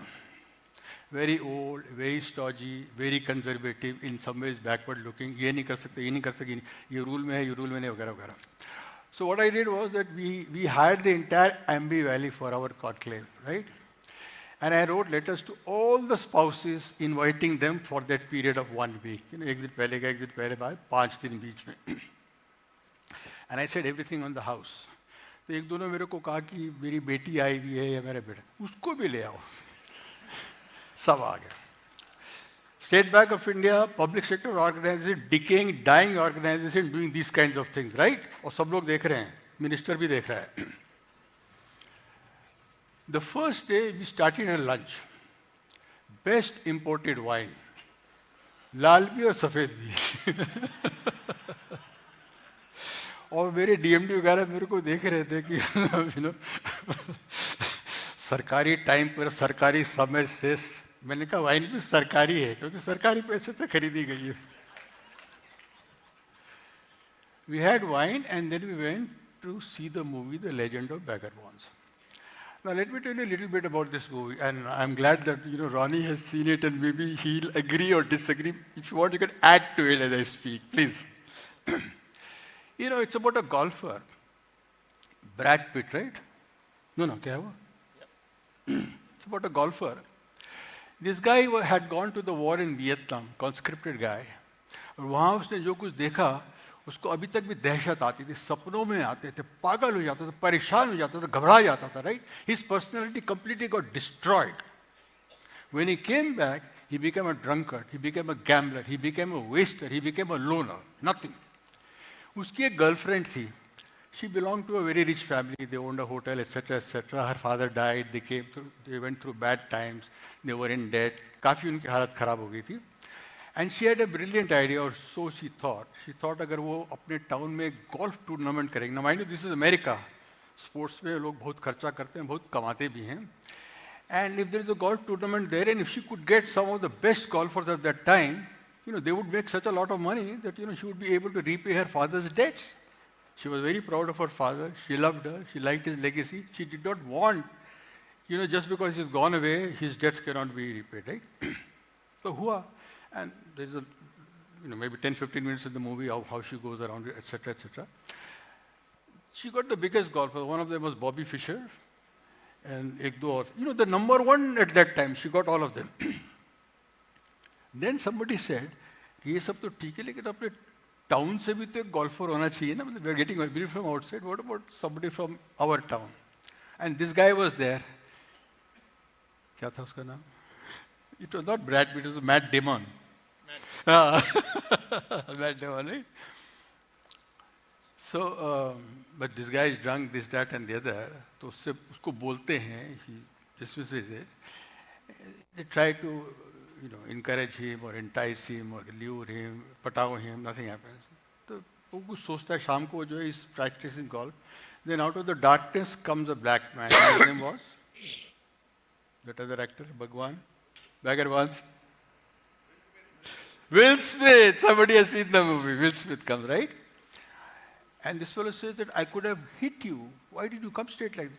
He said, no, not the way you are partying. You wouldn't have hit anything in any case, The long and short of it is that this guy who comes, his name is Bagger Bonds, which is, they say like Bhagwan, and this guy's name was, Matt Damon's name was Arjun, right? Golf has 18 holes, Gita has 18 chapters, etc., etc. So this guy trains him, and the film is about how he comes back, and lot of struggle, lot of temptation, ye karo, ye nahi karo, vagara, vagara, vagara. He comes back, and it's about 2.5 hours. I showed the movie from my laptop. I would interrupt it here and there, and sort of give a little commentary. And the reason was that all of you have seen movies, and you would have seen hundreds of movies. You know that a movie can be interpreted at multiple levels, right? You can enjoy the music, the dialogue, the acting, the story, the suspense, the photography, and yet miss the theme. Right? So because I had a theme in my mind, the rejuvenation of State Bank of India. So I played that movie from my laptop. I would stop it on and off and explain to them ki kya ho raha. So for example, when this girl was going around trying to get golfers to come and play in our town. So I recited a line from the Lalita Sahasranam, Ichha Shakti, Gyan Shakti, Kriya Shakti. I don't know how many of you know that, but Ichha Shakti. First is desire. You know, when the universe was created, it was God's desire to create the universe. That is why it got created. Then Gyan Shakti. Then he got the knowledge or the wisdom and how to do that. Then Kriya Shakti, action, it actually happened. I was deliberately saying these things. मेरे mind में State Bank था, उनके mind में क्या था मुझे पता नहीं. And I thought this might work. At the end of the movie, I wanted to know if there is any commentary or anything of that sort. 2 घंटे तक discussion चला. Ladies ने भी कहा, बच्चों ने भी कहा, लोगों ने कहा. And the one thing which stood out at the end of the 2 hours was, everybody said, "Sir, the bank has lost its swing. We'll get it back." Golfing, golfing terminology or golfing life, मैंने कहा बन गया काम. Yeah. Again, this is nothing to do with strategy or with targets or with execution or with incentives. इसको डंडा मारा, इसको promote किया, इसको nothing. But I think this is a very, very important part of transformation which most business leaders do not realize. Next day we started the first of the 5 days, and after this I'll stop because I don't know how much time I have taken. I made a presentation for about 2 hours, right? In that presentation I showed them how we were the miserablest institution in the universe. Because क्या होता था कि पिछले साल मैंने 100 रुपए का loan किया, इस साल हमने 103 किया, sir we have grown. अगले ने 130 किया, किसी ने 200 किया, वो बात नहीं करते थे. We were living in a fool's paradise, which is what most of us do. We look at only what we like to look at, what puts us in a better light. We rarely like to look at the truth, especially if it is unpalatable or unflattering. So I showed them, compared to other banks, compared to economy, compared to foreign bank, retail, technology, it took me about 2 hours. And many of these slides, etc., were made for me by the McKinsey team. The picture was really miserable. मेरे को भी रोना आ गया. तो मैंने उसको and में पूछा उनको जब खत्म हो गया मेरा भाषण. And this was called, the bank dubbed it as the state of the bank address by O.P. Bhatt.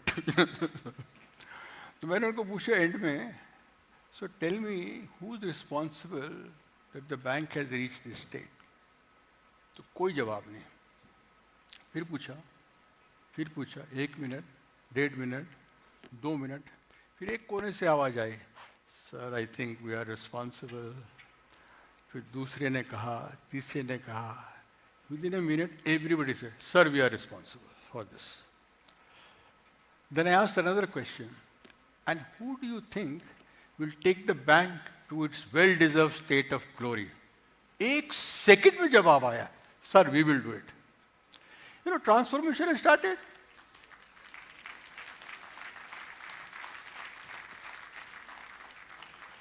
We went on like that for about 5 days. I had experts who had flown in from all over the world. I even had an expert on socio-cultural change. I had retail है, technology bank, South Africa से आया, Australia से आया, New York से आया, China से आया, UK से आया, India से तो आया है. We had outside speakers, we had group discussions, we had all kinds of things went on for 5 days. At the end of the 5 days, the State Bank's transformation plan was a 1-page document, just 1 page. Right में था कि हमको क्या क्या करना है, जैसे हमें इंटरनेशनल बैंकिंग में ये करना है, एग्रीकल्चर में ये करना है. लेफ्ट में था उसके लिए क्या क्या इनेबलर्स हैं, रिस्क मैनेजमेंट है, टेक्नोलॉजी है, वगैरह वगैरह. बीच में एक बहुत बड़ा सर्कल था, which was all about people, it was about culture, it was about enablement, it was about teaming. And the message was कि ये भी करना है और ये भी करना है, बट जब तक बीच वालों को लाइन पे नहीं लाओगे, nothing is going to happen. And this people subject was taboo in State Bank of India. मैंने बताया ना, नाचते थे, गाली देते थे, हल्ला मचाते थे, पीट भी देते थे. कौन उनसे बात करेगा? और हम ये कह रहे हैं कि without that you will not succeed. That is front and center. तो जो रियलिटी है, जो डिफिकल्ट रियलिटी है, जिस रियलिटी से लोग मुंह मोड़ रहे हैं, उस रियलिटी को इस तरह से सामने आके खड़ी हो गई वो रियलिटी कि not only were people able to see and appreciate it, but people owned it. Yes, this is it, and we will do something about it, right? मुझे और कुछ है बोलने को? You know, we have consumed 75% of our time collectively. So, those who want to hear more, you can blame Dr. Khoraki wala. And I would like to take one round of discussion. But I think one of the things Mr. Bhatt mentioned, transformation, fundamentally what he has been sharing is doing better is not transformation, but finding a new way of doing is transformation. And you have heard all of us and how India is changing and transforming. Now, a major change which is taking place is artificial intelligence, and everybody is wondering, how do we use this massive change which is taking place in artificial intelligence? And how does, because you know, many times to catch up of doing the same thing over and over again, you are in a queue. But when a new technology are available, either you can leapfrog or jumpstart. And I think that is a great opportunity India is having. And I would just like, I'll just go across all of you. I think, yeah, perhaps. Yeah. I'll go. Yeah, it's Am I visible, audible?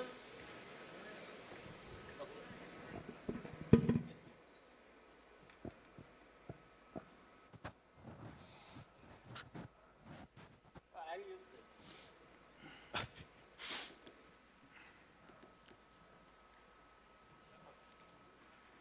So I just quickly come across all of us how this information AI actually could transform India. Ronnie, would you like to start? Yeah, sure. Just to finish off here, and I'll try and be brief. I think the power of storytelling is very, very powerful in India. It is really very powerful. I think all of us need to understand that. We made a movie called Swadesh, and till date, people come to me and say, I moved back to India because of that. Very good. We made a movie called Lakshya, and then recently a biopic on Sam Manekshaw. And a lot of people come and said, I joined the Indian Air Force and I joined the armed forces because of these two movies. We made a movie called Rang De Basanti. And today I would say for the last 20 years, the youth feel they have a voice more than they felt at that stage. They thought they were losers. So I think the critical importance for even a conference like this is that all of us, each of us have an incredible story to tell. And the best way we can inspire people is from storytelling. Now, moving therefore to artificial intelligence, which is the exact opposite in many ways of storytelling, is the connection I would like to make there. But look, I think India is at an interesting place on this. I don't think we should fool ourselves that this can be a capital and we can exploit that, because our mindset still has not changed. Sanjeev talked about mindset. I think in India we have that huge challenge across the board for almost everything that we do. So first we're starting with intimidation. Most of us really don't know what this commodity is and how it's going to disrupt here. I can only say, for a country like India that's moving to leapfrog in its intellectual property focus, in what we want to do, in having higher scale and thinking of what we want to do, we can use artificial intelligence to actually take the arbitrage economy out that created the large middle class with our ITs for the greatest period of time, and it's an incredible source. But today, I think we have a huge opportunity. So I would say getting intimidated with technology is the worst thing. Second, we ignore technology when the link comes with consumers and understanding consumers. And I think coming from media, coming from education, coming from the social sector, we started a foundation. For the first 5 years, we started putting our own targets for making changes in rural India till we realized that we were a complete failure. And we failed enough times because of the simple reason that if you don't understand the community and what they want, you'll start making your own targets. So I think artificial intelligence is a huge opportunity for India, for us to get rid of our mindsets on many things that we do, which is the lower ebb of it, and take our element of skilling to the next level. And second, if we don't get intimidated by that, I think it'll be part of that journey over the next 20 years to be a developed country. Jamshed, taking forward, how does Indian industry's business competitiveness is there on a global basis.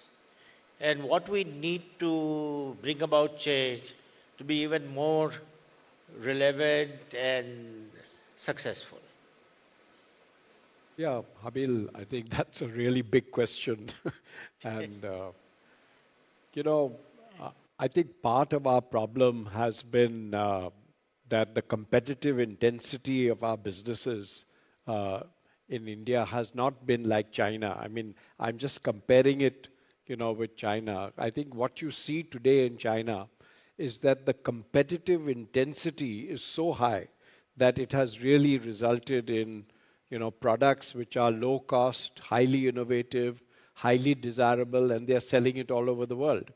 And I think this is an important aspect. We have to be able to. And I think, for years, when I've been promoting manufacturing in India, I think the message I always want to leave with everyone is that, there are many, many reasons why we are not competitive, which you can blame the government on, but it's of no use, it's not going to help you in any way. So really look inside and see what is it that your organization can do, to become more competitive. And I think this artificial intelligence issue is really about how can you do more with less, because we have all depended on very, very large numbers of people actually to do things, which you can actually transform with artificial intelligence, do it more intelligently, do it more efficiently.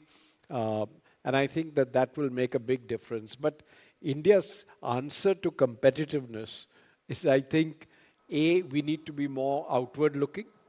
Yeah, I think we, unfortunately, our history was such that we thought we were a big continental economy and we didn't need to be outward looking, whereas China did, and you see where they are. So we need to be much more outward looking. And secondly, I think what we need to do is, in many ways, what Mr. O.P. Bhatt said, which is to see how you can really make that huge leap of transformation in your organization in every way. Thank you very much. And let me just share with you our own experience in this sense, in terms of innovation and research. Today, we are one of the lead companies who have discovered new antibiotics which saves life. And I can tell you this is in a competitive sense in the world we are talking. Okay, we probably in next few months, one of our drug would be approved by US FDA that would be first in the world from anywhere. Therefore, the question is that if you are looking at the future, therefore I thought this experience is relevant. That I thought of it in about 25, 20, 30 years back. Many of the pharma companies, when the Patent Act had come, wanted to do drug discovery research. And our thought was, and there are about 7 companies started, we are the only ones surviving, continue to do the research. And the fundamental was, every aspect of business or work you do, you have to be competitive globally. If you are not competitive, and therefore we chose antibiotic as an area of research. And only one area, unlike 5 or 6 areas, many companies have chosen. Because we saw a trend that because it is not very remunerative to multinational companies, their research program was declining over 20 years then. Today it is not existing. So I got a competitive space vis-a-vis them because we don't have billions of dollars. We didn't have the kind of ecosystem which will support. And today I can tell you that US FDA has given us 6 of our drugs as an unmet need and a fast track. And we are the most successful drug discovery research company in antibiotic in the world. Now, this is our discovery team in India is 100% Indian scientists. The whole ecosystem which used the young Indian brain at that time continue to do that. And this proves that I think it can be done. If one believes that it is possible to be done and create a transformative in a new way of doing it rather than the same way. Just to give you an example, today a new drug, as per the recent Economist lead article says it costs about $2.8 billion to find a new drug. We have found 6 drugs which will be there in the market for less than $1 billion, about $800 million so far. It will be less than $1 billion. So this shows that you don't need all the time the financial resources. That is where you, and it is in India to do things faster, easier, it is there. And if we use the new technology and science and adopt them quickly, we can bring about a change. General Vikram Singh, would you like to say that now India has opened up the defense sector for local production? What do you expect, or what do you think what should happen to Indian Armed Forces and India's ability to be a great production of defense supplies? Thank you. Ladies and gentlemen, my mic is working? Right. You know, I would like to leave behind certain aspects of the present, defense innovation ecosystem.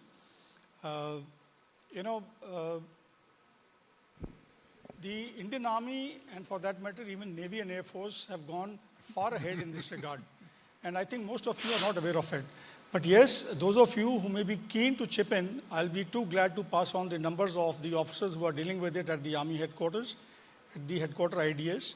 But we've gone ahead in a very, very focused manner. Now I'll tell you how. The first thing the government did was they banned 1,589 items that could not be imported. So that's where firstly the industry, and they went around trying to create those things which were not being imported thereafter. I think that was a great move. The second thing is that we've got institutionalized mechanisms that have come about, structures that have come about at the MOD and at the 3 services, which are dealing with innovation and dealing with also the indigenous manufacturing. Now what has happened is that we have today an Army design board which is headed by our Major General. He's the one who has got powers, and for that matter, the large number of avenues through which actually innovation can be taken on, they range from financing of 1.5 crores to an individual, going up to 250 crores through different channels. And mind you, it's a very transparent, it's an open, accountable system where you can just plug in, put across your views, what you want to do, get in touch with people, there's transparency, people are forthcoming, they'll tell you what is to be done. That is one. Few things, which came out and I want to just highlight.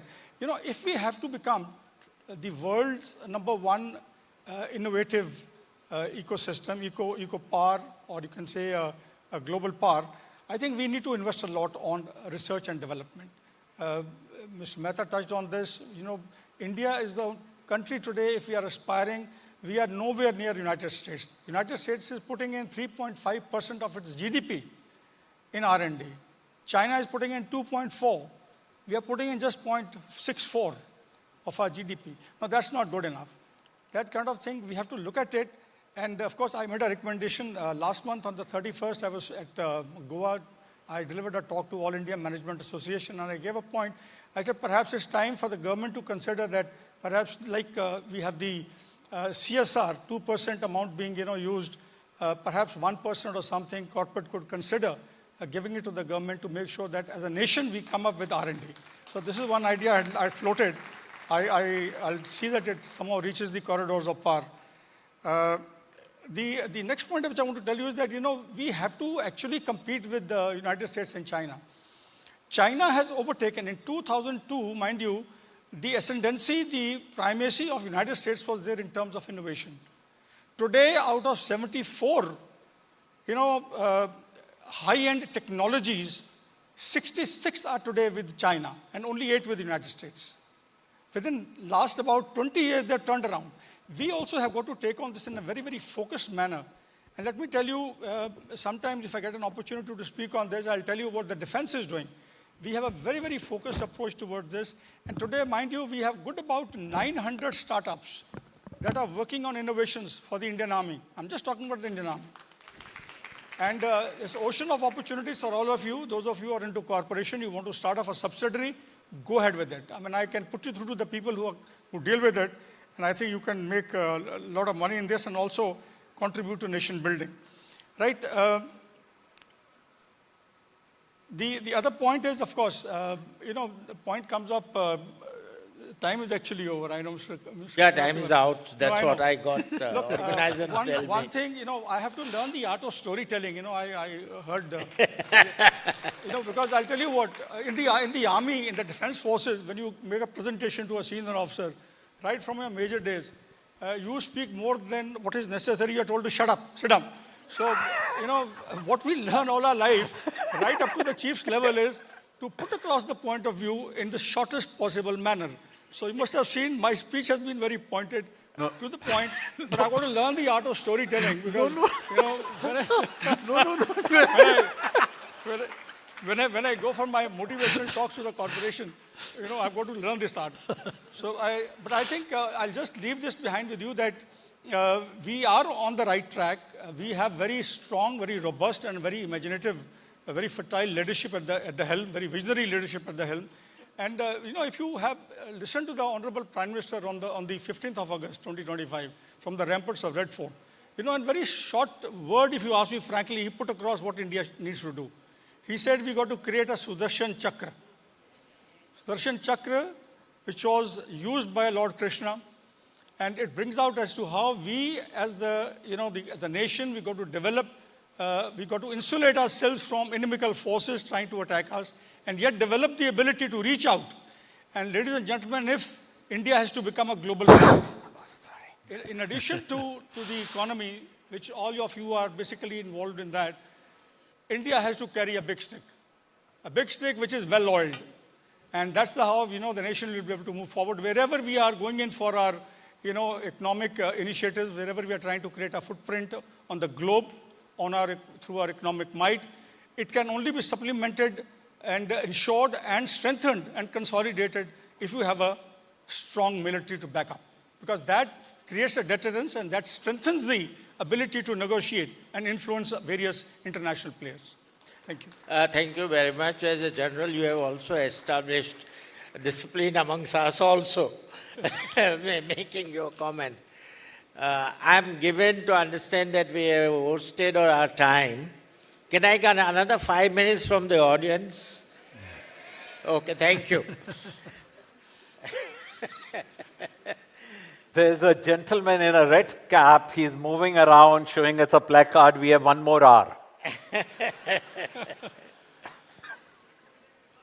I'm asking both of you together to save the time a question. Sanjeev, what do you believe that India should do in your consumer to become more competitive? Because we have 80% of population in emerging market. And we are your company is one of the strongest company not only in emerging market, on a global basis in India. And similarly to Mr. Bhatt, the financial sector is one of the very large sector. And when the economy grows, India has a lot of advantage. A lot of backroom working, not in financial sector, many other areas are done in India.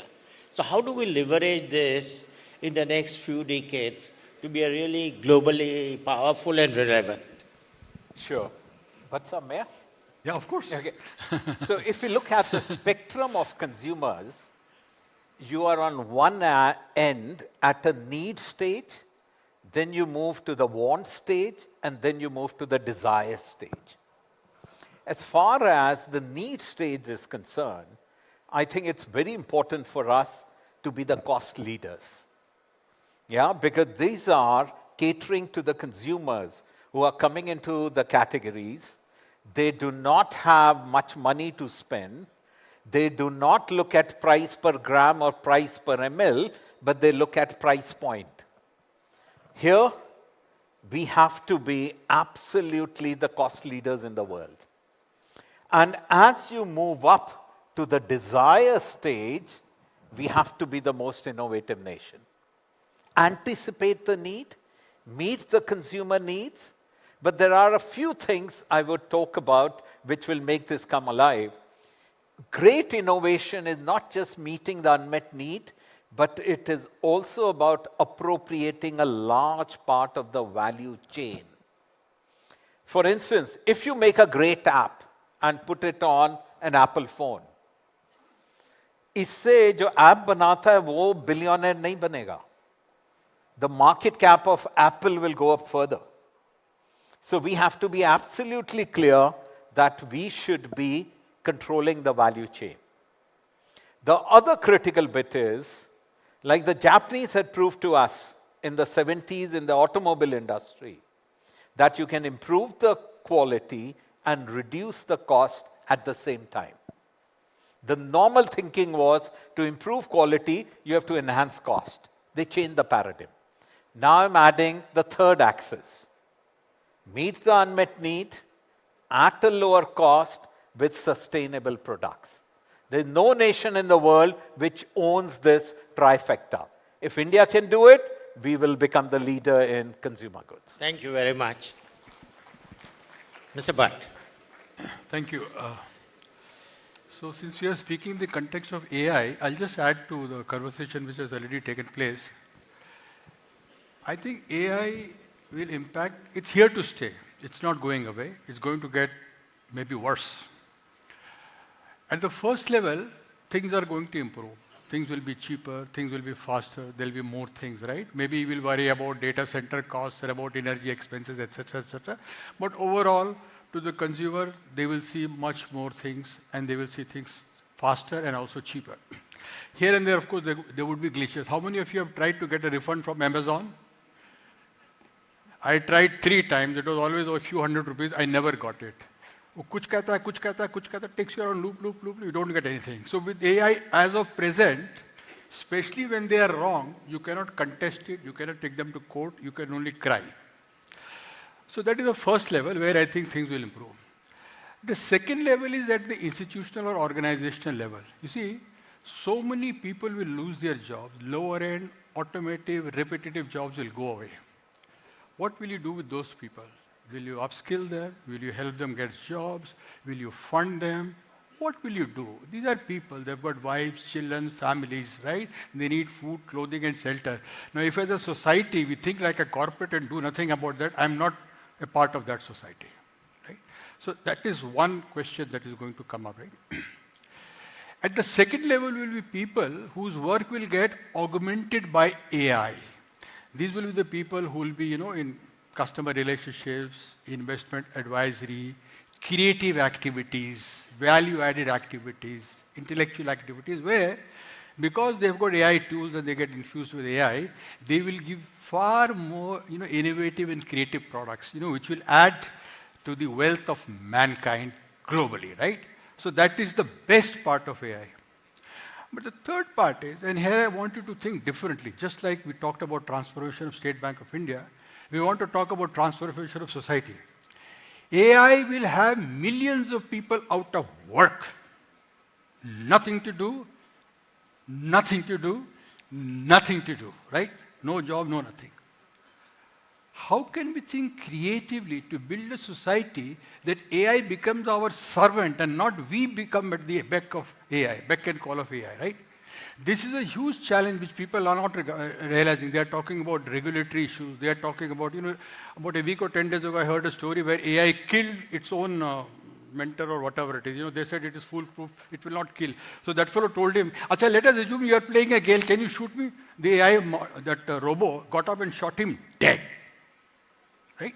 So there are all kinds of weird stories going around AI, but what is true is that we will run out of work for human beings. AI will do 80, 90, 99% of the work. Without work, we are like zombies. We go mad. We cannot exist. कुछ तो चाहिए हमको. There is no fulfillment. There is no satisfaction. There is no achievement. There is nothing without work, right? We'll go mad. We'll kill each other. We'll fight. कुछ भी करेंगे. How do you prevent the society to become like that? I think is the biggest challenge with AI. So बाकी सब चीजें हो जाएंगी शुरू के 3 साल, 5 साल, 8 साल. 10वें साल बाद we will cry for our children. You know, the other day, my grandchildren live in the US, and the other day I was there. So my son-in-law was asking me, Baba, what shall I advise these children? आगे जाके क्या करें? ये जो AI you are asking me, I don't know. When my daughters were growing up, I told them कि तुम computer science पढ़ो. उसमें आजकल बहुत तेज चल रहा है. They are both working for various, IT companies. अभी I do not know what to tell my grandchildren. कुछ भी कहूँगा, 2 years later it will be wrong. So I think this is the biggest challenge. We have to be creative, we have to be constructive, we have to be transformative, right? We have to be actually spiritual about it. You will not get an answer otherwise. If you are going to be aggressive, acquisitive, if you are going to be on the path of success, you will ruin everybody else. You will come first. I used to speak at my bank, rat races सब आगे जा रहे हैं. मैंने कहा rat race है ना, even if you come first, you are a rat only ना.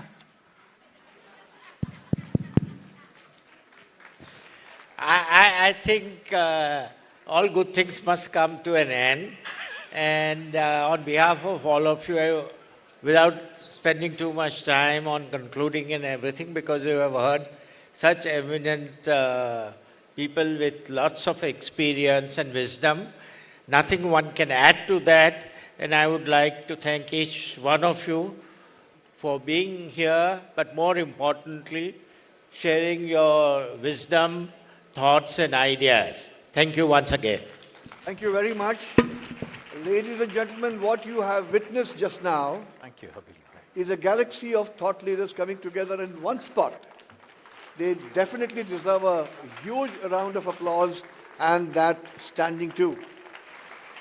We had people coming from almost all areas of the industry, armed forces, media, banking, whatnot. And they were there to just share their thoughts. May I please call upon our district governor, Ashok Mahajanji, and also the Rotary International Residence Representative, and please do the honors of honoring them with lovely citations and some mementos which will be a lovely remembrance. May I also please call Vijay Lazarus, who made it happen. Please, sir.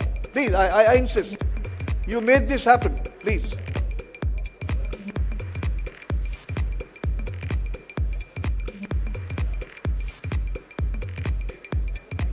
Yeah.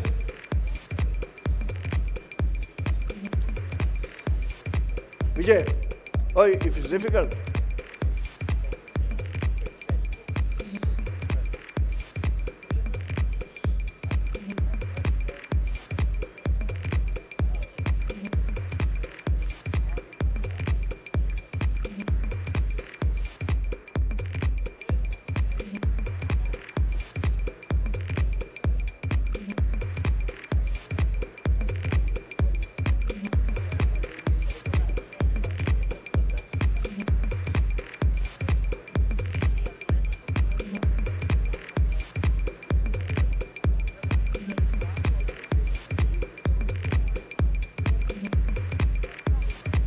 RID Danielle to Mr. Godrej.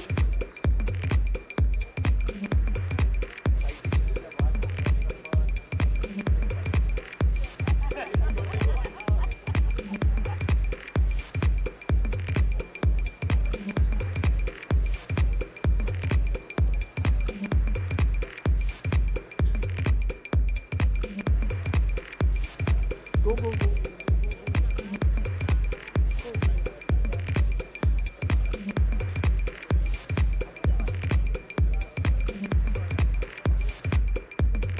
Galaxy of thought leaders coming under one roof.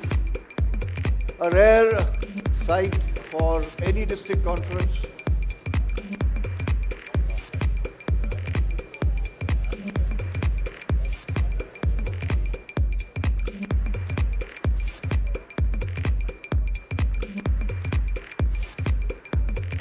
screwwallers.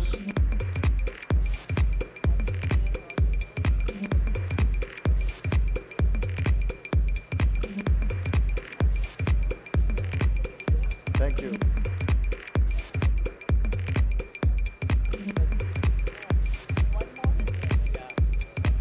you. Thank you everybody on behalf of Rotary District 3141 and our District Governor Dr. Manish Motwani alongside the Rotary International President's representative, Mr. Daniel.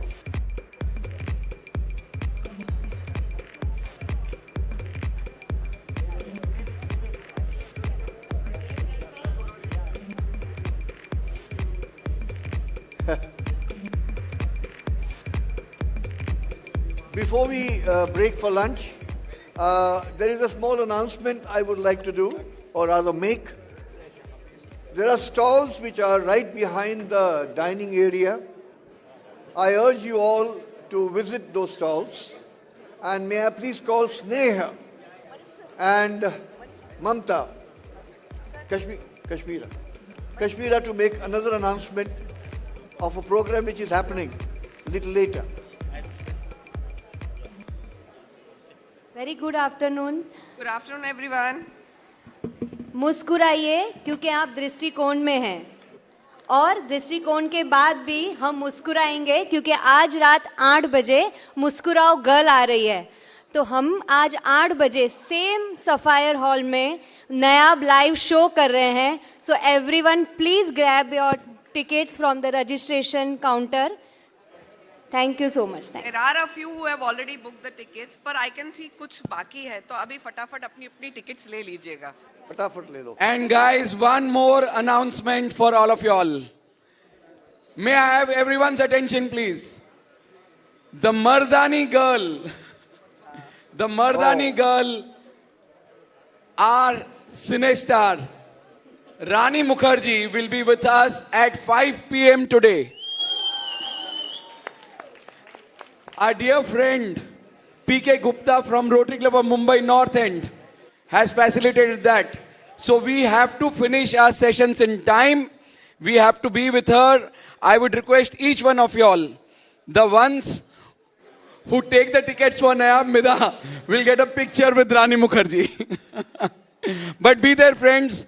This is our last parting gift to you. Thank you.